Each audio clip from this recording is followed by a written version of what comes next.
ನಾವು ನಿನ್ನೆಯಿಂದ ಒಂದು ಒಳ್ಳೆಯ ನಾಟಕ ನೋಡ್ತಾ ಇದ್ವಿ ಅಂತ ಹೇಳಿದೆ. ಆ DVG ಭಾಷೆಯಲ್ಲಿ ಶಕ್ತಿ ಹೇಗಿದೆ ಅಂದರೆ ಅದನ್ನು ಓದ್ತಾ ಇದ್ದರೆ ಕಣ್ಣಿಗೆ ಕಾಣಿಸುತ್ತೆ. ಈ ಭಾಷೆಗಿರುವಂಥ ಶಕ್ತಿ ಅದು ಅದ್ಭುತವಾದಂಥ ಒಂದು ಶಕ್ತಿಶಾಲಿಯಾದಂಥ ಒಂದು ಭಾಷೆ ಇದ್ದರೆ ಅದು ತನ್ನ ಮಾಧ್ಯಮವನ್ನು ದಾಟಿ ಹೋಗ್ತದೆ ಅಂತ. ಈ ಬರಹ ದೃಶ್ಯ ಮಾಧ್ಯಮ ಅಲ್ಲ ಇದು, ಆದರೆ ಓದುವಂಥ ಮಾತು ದೃಶ್ಯವನ್ನು ಸೃಷ್ಟಿ ಮಾಡುತ್ತೆ ಕನಸಿನ ಮುಂದೆ ಅಂತ.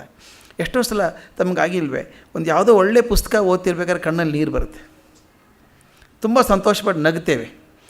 ಆ ಸಂತೋಷ ಪಡ್ತೇವೆ, ನಗ್ತೇವೆ ಅಂದಾಗ ಕಣ್ಣಿಗೆ ಕಾಣಿಸ್ತಾ ಇತ್ತು ದೃಶ್ಯ ಅಂತ. ಆ ಶಕ್ತಿ ಇರುವಂಥದ್ದು ಕಣ್ಣಿಗೆ ಕಾಣಿಸುವಂಥ ಅಕ್ಷರಗಳು ಒಂದು ನಾಟಕೀಯ ರೂಪವನ್ನು ಕೊಡ್ತವೆ ಅಂತ. ಹಾಗೆ ಆ ನಾಟಕದ ರೂಪವನ್ನು ಕೊಡುವಂಥ ಕಣ್ಣಿಗೆ ಕಟ್ಟು ಹಾಗೆ ಬರೆದಂಥ ಒಂದು ನಾಟಕ ತಿಲೋತ್ತಮೆಯನ್ನು ನಿನ್ನೆಯಿಂದ ನೋಡ್ತಾ ಇದ್ವಿ. ನಿನ್ನೆ ನಾವು ನೋಡಿದ ಹಾಗೆ ನಾರದರು ಒಂದು ಎಚ್ಚರಿಕೆ ಕೊಟ್ಟು ಹೋಗ್ತಾರೆ ಇವರಿಗೆ, ಹುಷಾರಾಗಿರಿ, ನಿಮ್ಮನ್ನು ಆಳತಕ್ಕಂಥವ್ರು ಯಾರಾದರೂ ಬರ್ಬೋದು, ಅವರು ಇವ್ರಿಗೇನು ಹೆದರುವಂಥವ್ರಲ್ಲ, ರಂಭೆ ಮೇನಕೆಯವ್ರಿಗೆ ಹೆದರುವಂಥವ್ರಲ್ಲ, ಹುಷಾರಾಗಿರಿ ಅಂತ.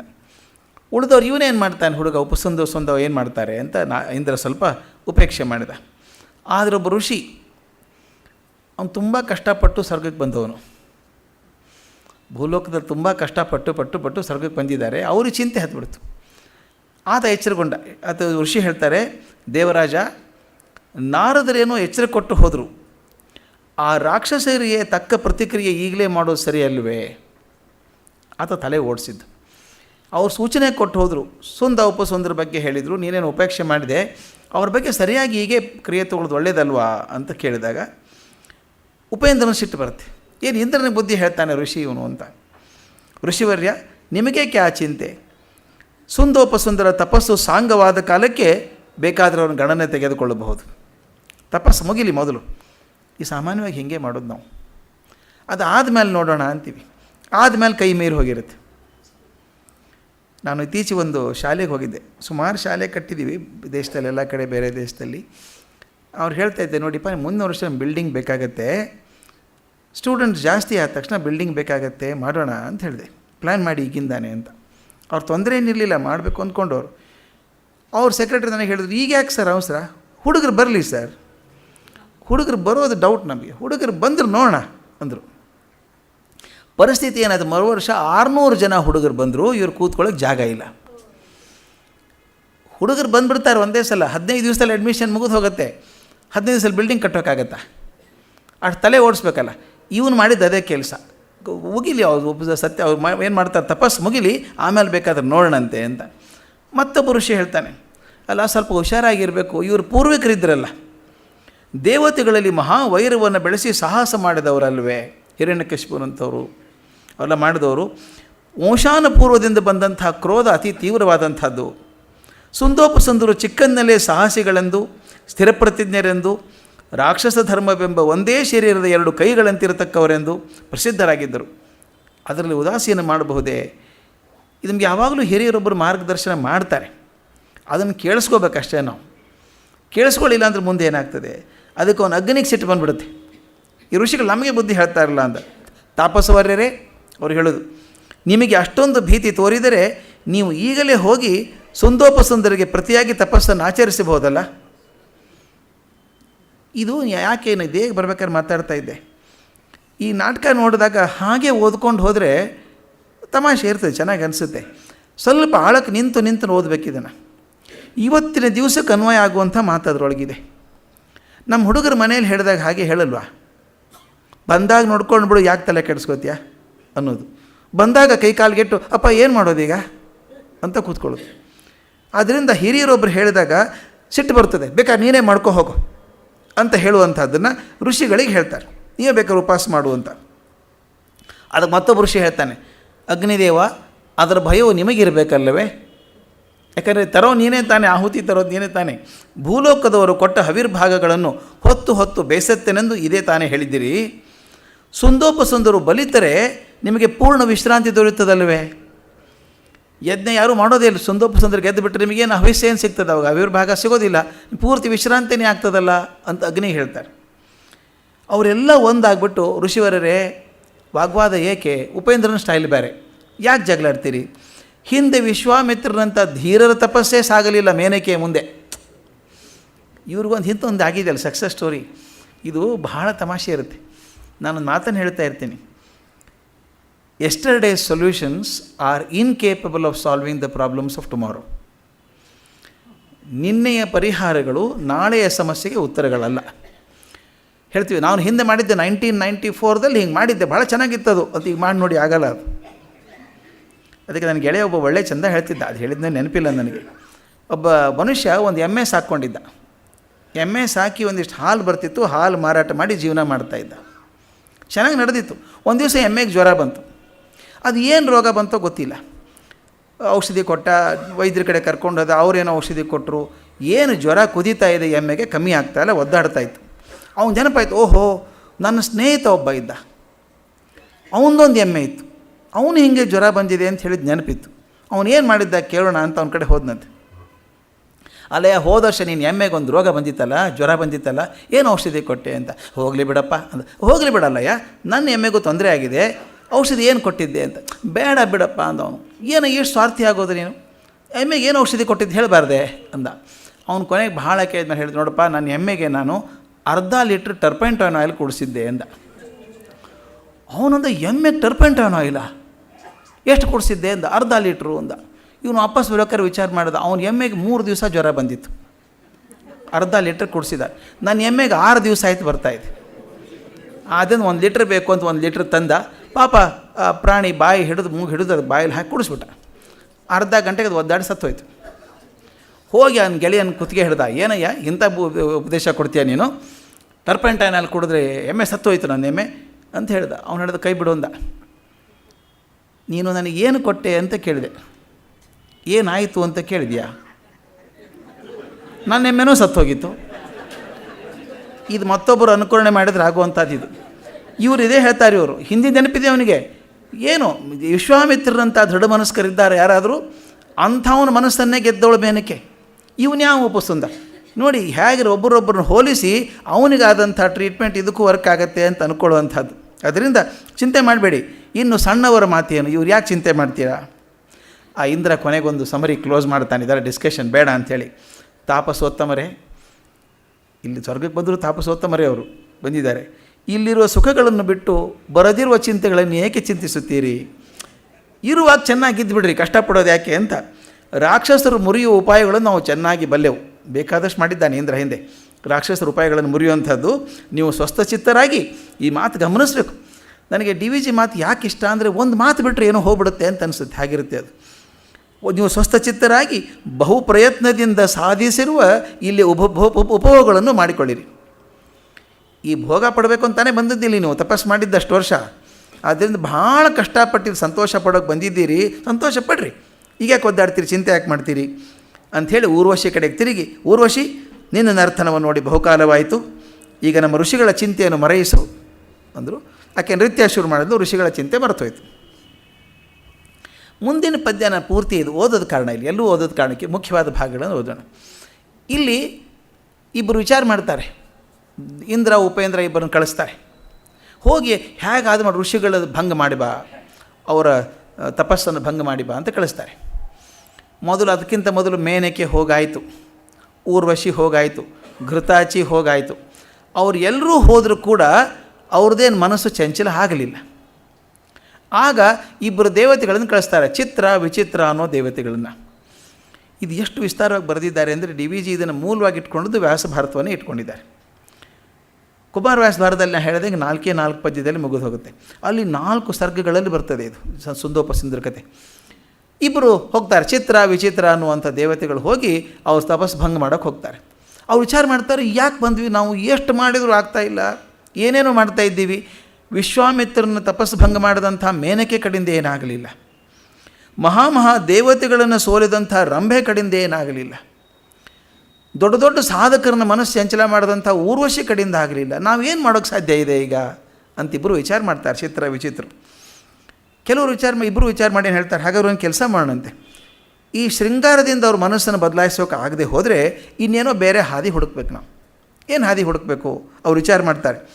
ಒಂದು ಕೆಲಸ ಮಾಡೋಣ, ಅವ್ರು ಹಿಂದಿದ್ರಲ್ಲ, ಅವ್ರು ಅಪ್ಪ ಅಜ್ಜ ಇದ್ರಲ್ಲ, ಹಾಗೆ ಹಿರಣ್ಯಕಶಿಪು ನಿಕುಂಬರ ಡ್ರೆಸ್ ಹಾಕ್ಕೊಂಬೇಡ, ನಿಕುಂಬರ ಡ್ರೆಸ್ ಹಾಕ್ಕೊಂಡ ನಾವು. ಅವ್ರು ಹಾಗೆ ಮೇಕಪ್ ಮಾಡ್ಕೊಂಡು ಹೋಗಿ ನಾವು ಹೇಳೋಣ, ನೋಡಪ್ಪ ನಿಮ್ಮ ಹಿರಿಯರು ಬಂದಿದ್ದೀವಿ, ಸಾಕೇನು ತಪಸ್ಸೆಲ್ಲ ಋಷಿಗಳಿಗೆ ಬಿಡಬೇಕಾದ್ರು, ರಾಕ್ಷಸರು ಮಾಡೋದಲ್ಲ, ಹೋರಾಡಬೇಕು, ಬಿಟ್ಟು ಬಾ, ನಿಮ್ಮ ತೃಪ್ತಿ ಆಗಿದೆ ನನಗೆ ಅಂಥೇಳಿ ಅವ್ರಿಗೆ ಹೇಳಿದಾಗ ಮಾಡಬೇಕು ಅಂಥೇಳಿ ಚಿತ್ರ ವಿಚಿತ್ರ ಇಬ್ಬರು ಹೋಗಿ ಆ ಸುಂದೋಪಸುಂದ ತಪಸ್ಸು ಮಾಡ್ತಿರ್ತಾರಲ್ಲ, ಭಾಳ ಚೆನ್ನಾಗಿದೆ ಅದು. ಅವ್ರು ಹಾಡ್ತಾ ಕೂತಿರ್ತಾರೆ, ಜಯ ಪರಮೇಶ್ವರ ಅಂತ ಕೂತಿರ್ತಾರೆ ಇಬ್ಬರು, ಸುಂದ ಉಪಸುಂದ. ಇವ್ರು ಹೋಗಿ ಕೇಳೋಕ್ಕೆ ಶುರು ಮಾಡ್ತಾರೆ, ಓ ಅಂತ ಅನೌನ್ಸ್ ಮಾಡ್ತಾರೆ, ಏ ಸುಂದ ಉಪಸುಂದ, ನಾವು ನಿಮ್ಮ ಹಿರಿಯರಯ್ಯ, ನೀವು ನಮ್ಮ ಮಕ್ಕಳು, ನಮ್ಮ ಮಾತನ್ನು ಕೇಳ್ರಿ. ಅವ್ರು ಹಾಗೆ ಮಾತಾಡೋದು, ನನ್ನ ವಂಶ ಗೌರವ ನಿಮಗಿದೆಯಲ್ಲ, ಬಂದುಬಿಡಿ ಸಾಕು, ತಪಸ್ಸು ನಮಗಲ್ಲ, ಇದು ಋಷಿಗಳಿಗೆ ಮಾಡಬೇಕಾದ್ದು, ಖಡ್ಗ ಹಿಡ್ಕೊಂಡು ಹೋರಾಟ ಮಾಡಿ ನೀವು, ಇದೇನು ಅಂಥೇಳಿ ಜೋರಾಗಿ ಮಾತಾಡ್ತಾರೆ. ನಿಮ್ಮ ತಪಸ್ಸನ್ನು ಬಿಟ್ಬಿಡಿ, ನಿಮ್ಮ ಕಷ್ಟ ನೋಡೋಕ್ಕಾಗಲ್ಲ ಅಂತ. ಅವ್ರು ಏನು ಕಣ್ಣು ತೆಗೆಯಲ್ಲ. ಅದಕ್ಕೆ ಹೇಳ್ತಾರೆ ಅವರು, ಎಂಥ ಕಲ್ಯದೇವರು ಇವರು, ಕಣ್ಣು ರೆಪ್ಪೆ ಕೂಡ ಅದರೋದಿಲ್ಲಲ್ಲ ಇವ್ರದ್ದು, ಅಷ್ಟು ಭದ್ರವಾಗಿ ತಪಸ್ಸು ಮಾಡ್ತಾ ಇದ್ದಾರೆ ಅಂದರೆ ಅದು ಫೇಲ್ ಆಯಿತು. ಇನ್ನೊಂದು ಪ್ರಯತ್ನ ಮಾಡ್ತಾರೆ, ಇದೊಂದು ಲಾಸ್ಟ್ ಪ್ರಯತ್ನ ಮಾಡೋದು ಏನು ಅಂದರೆ, ಹಿರಿಯರು ಕರೆದ್ರೆ ಕಣ್ಣು ತೆಗಿಲಿಲ್ಲ ಇವರು, ತಪಸ್ಸು ಭಂಗ ಆಗಲಿಲ್ಲ.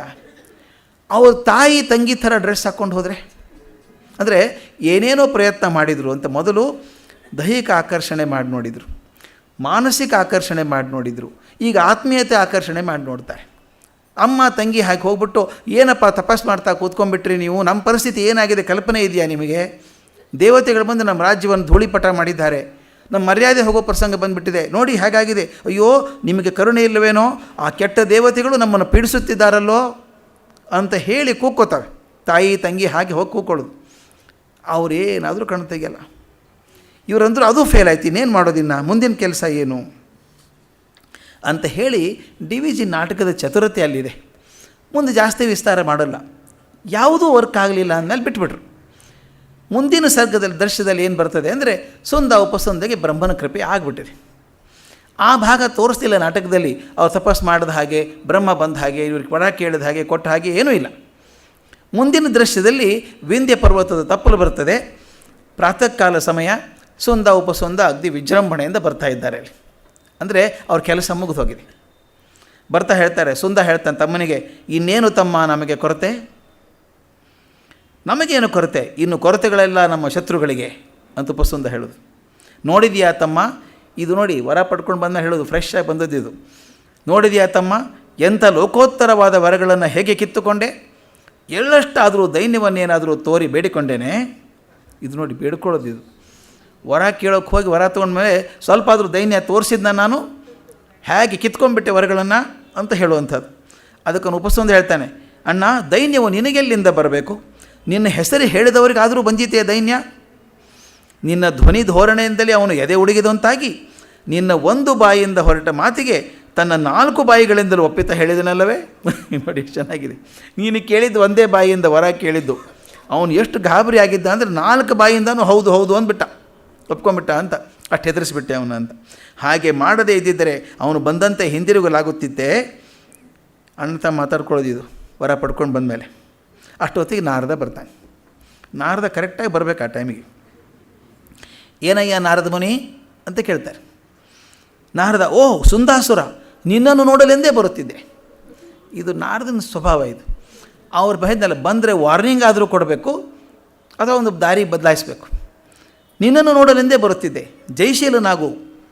ಓ ಉಪಸುಂದಾಪುರ ಸುರ, ಸೌಖ್ಯವನ್ನು ಪಡೆ, ನಿನ್ನ ದರ್ಶನದಿಂದ ನಾನು ಸಂತುಷ್ಟನಾದೆ. ನೋಡಿ ನಾರದ ಹೇಳೋದು, ನಿಮ್ಮಿಬ್ಬರ ದರ್ಶನ ಭಾಳ ಸಂತುಷ್ಟ ಆದೆ ನಾನು ಅಂತ.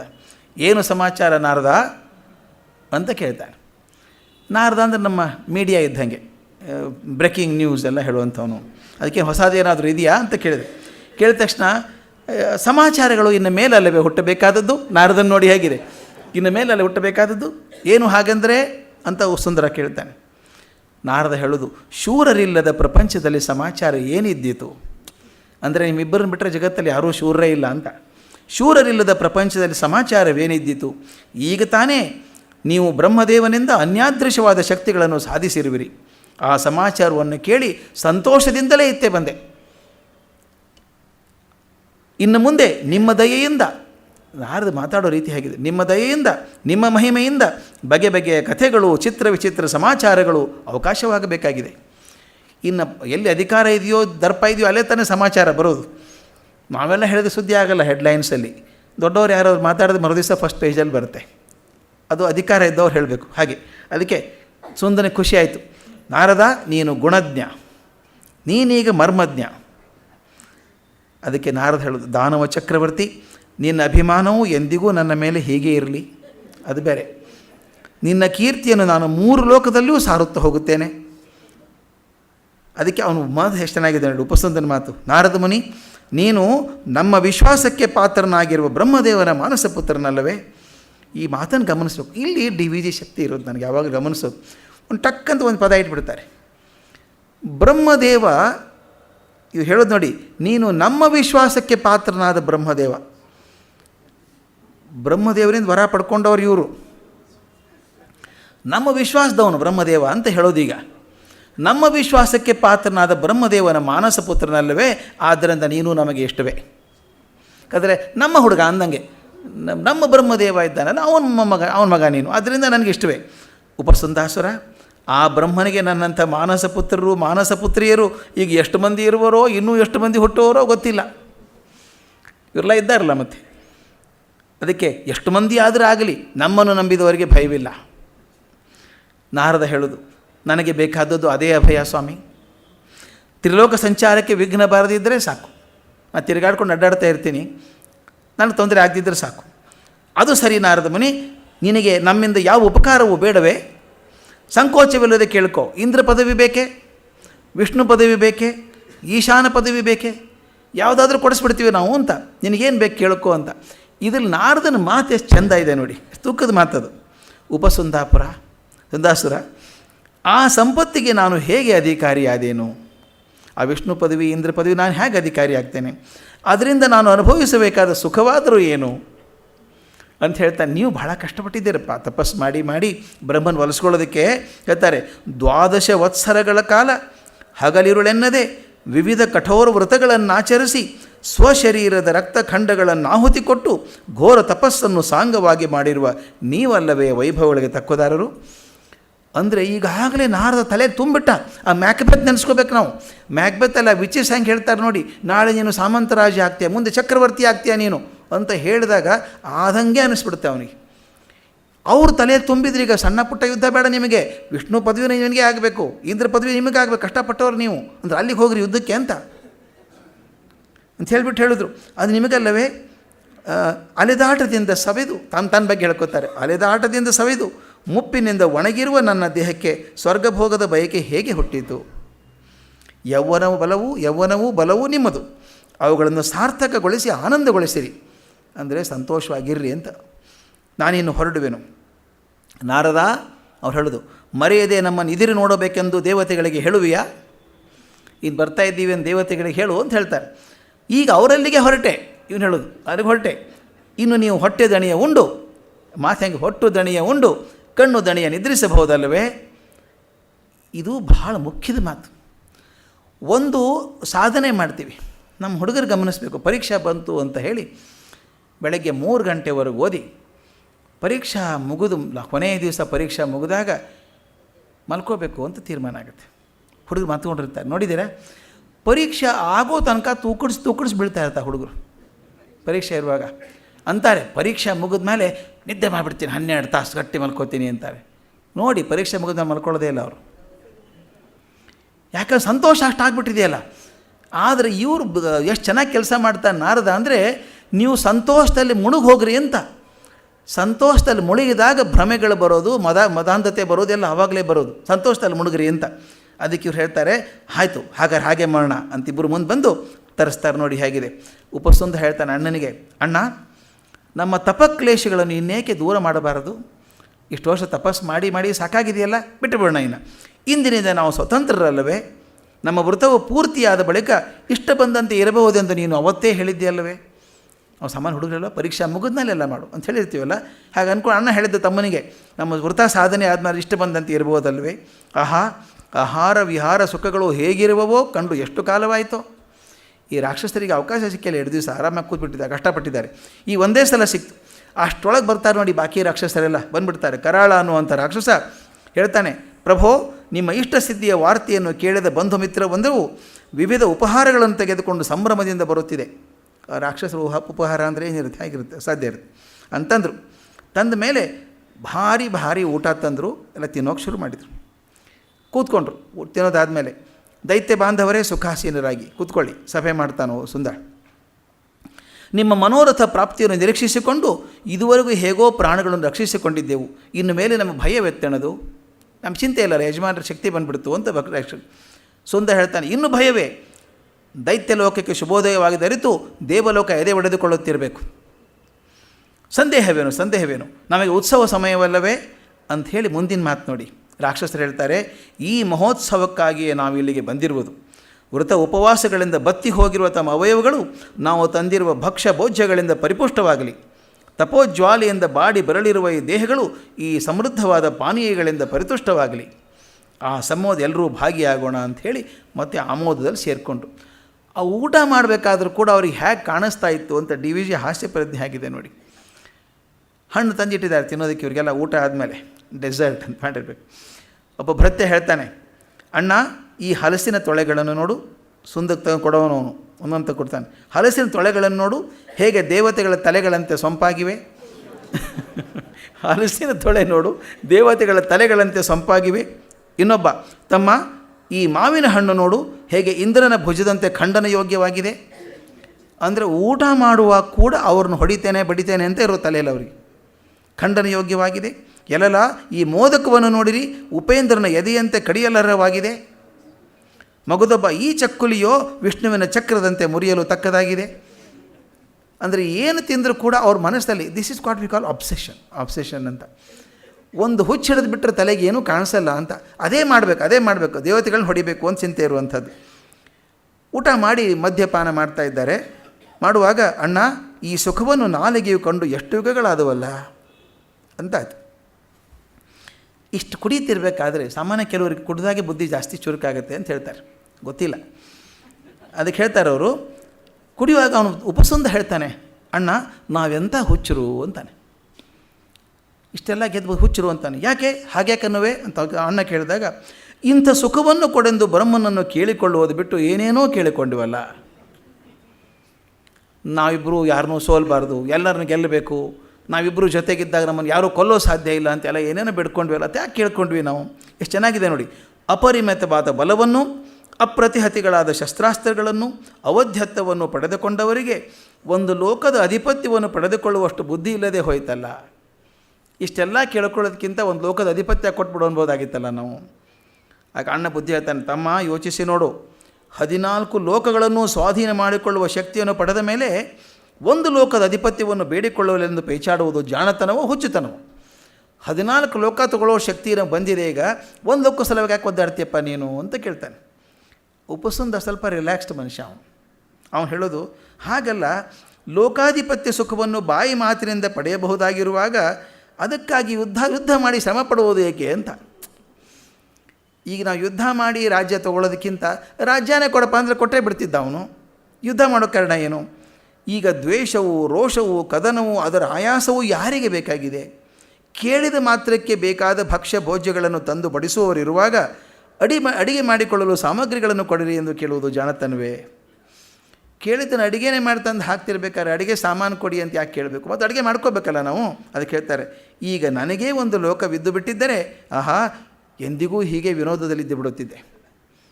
ಅಂದರೆ ಯಾವುದೂ ಆಯಾಸ ಬೇಡ ಅಂತ. ಆದರೆ ಅಣ್ಣ ಬೇರೆ ಗಮನ ಇದೆ ಒಂದು. ಆತ ಹೇಳ್ತಾನೆ, ತಮ್ಮ ಸ್ವಶಕ್ತಿ ವಿಜೃಂಭಣೆಯ ಮೇಲ್ಮೇನು ನೀನು ಅರಿತಿದ್ದರೆ ಹೀಗೆ ವಾದಿಸುವನಾಗುತ್ತಿದ್ದಿಲ್ಲ. ಸ್ವಶಕ್ತಿಯ ವಿಜೃಂಭಣೆ ಕೆಲವರಿಗಿರ್ತದೆ, ಸುಲಭವಾಗಿ ಸಿಕ್ಕರೆ ಅಷ್ಟು ಬೆಲೆ ಇಲ್ಲ. ಸ್ವಶಕ್ತಿಯನ್ನು ವಿಜೃಂಭಣೆ ಮಾಡಬೇಕು, ತೋರಿಸ್ಬೇಕು, ಹಾಗಿದ್ದರೆ ಆಗ್ತದೆ. ಲೋಕಾಧಿಪತ್ಯದ ಮುಖ್ಯ ಸಂತೋಷವು ಅದರಿಂದ ಒದಗುವ ಭೋಗ್ಯ ಭಾಗ್ಯಗಳಿಂದ ಬರತಕ್ಕೋದಲ್ಲ. ಅವನು ಸ್ವಲ್ಪ ಸೆನ್ಸಿಬಲಾಗಿ ಮಾತಾಡ್ತಾನೆ. ಭೋಗ ಭಾಗ್ಯದಿಂದ ಬರೋದಲ್ಲ, ಅದಕ್ಕಾಗಿ ನಾವು ಮಾಡುವ ಪೌರುಷ ಪ್ರಕಾಶದಿಂದ ಬರತಕ್ಕದ್ದು.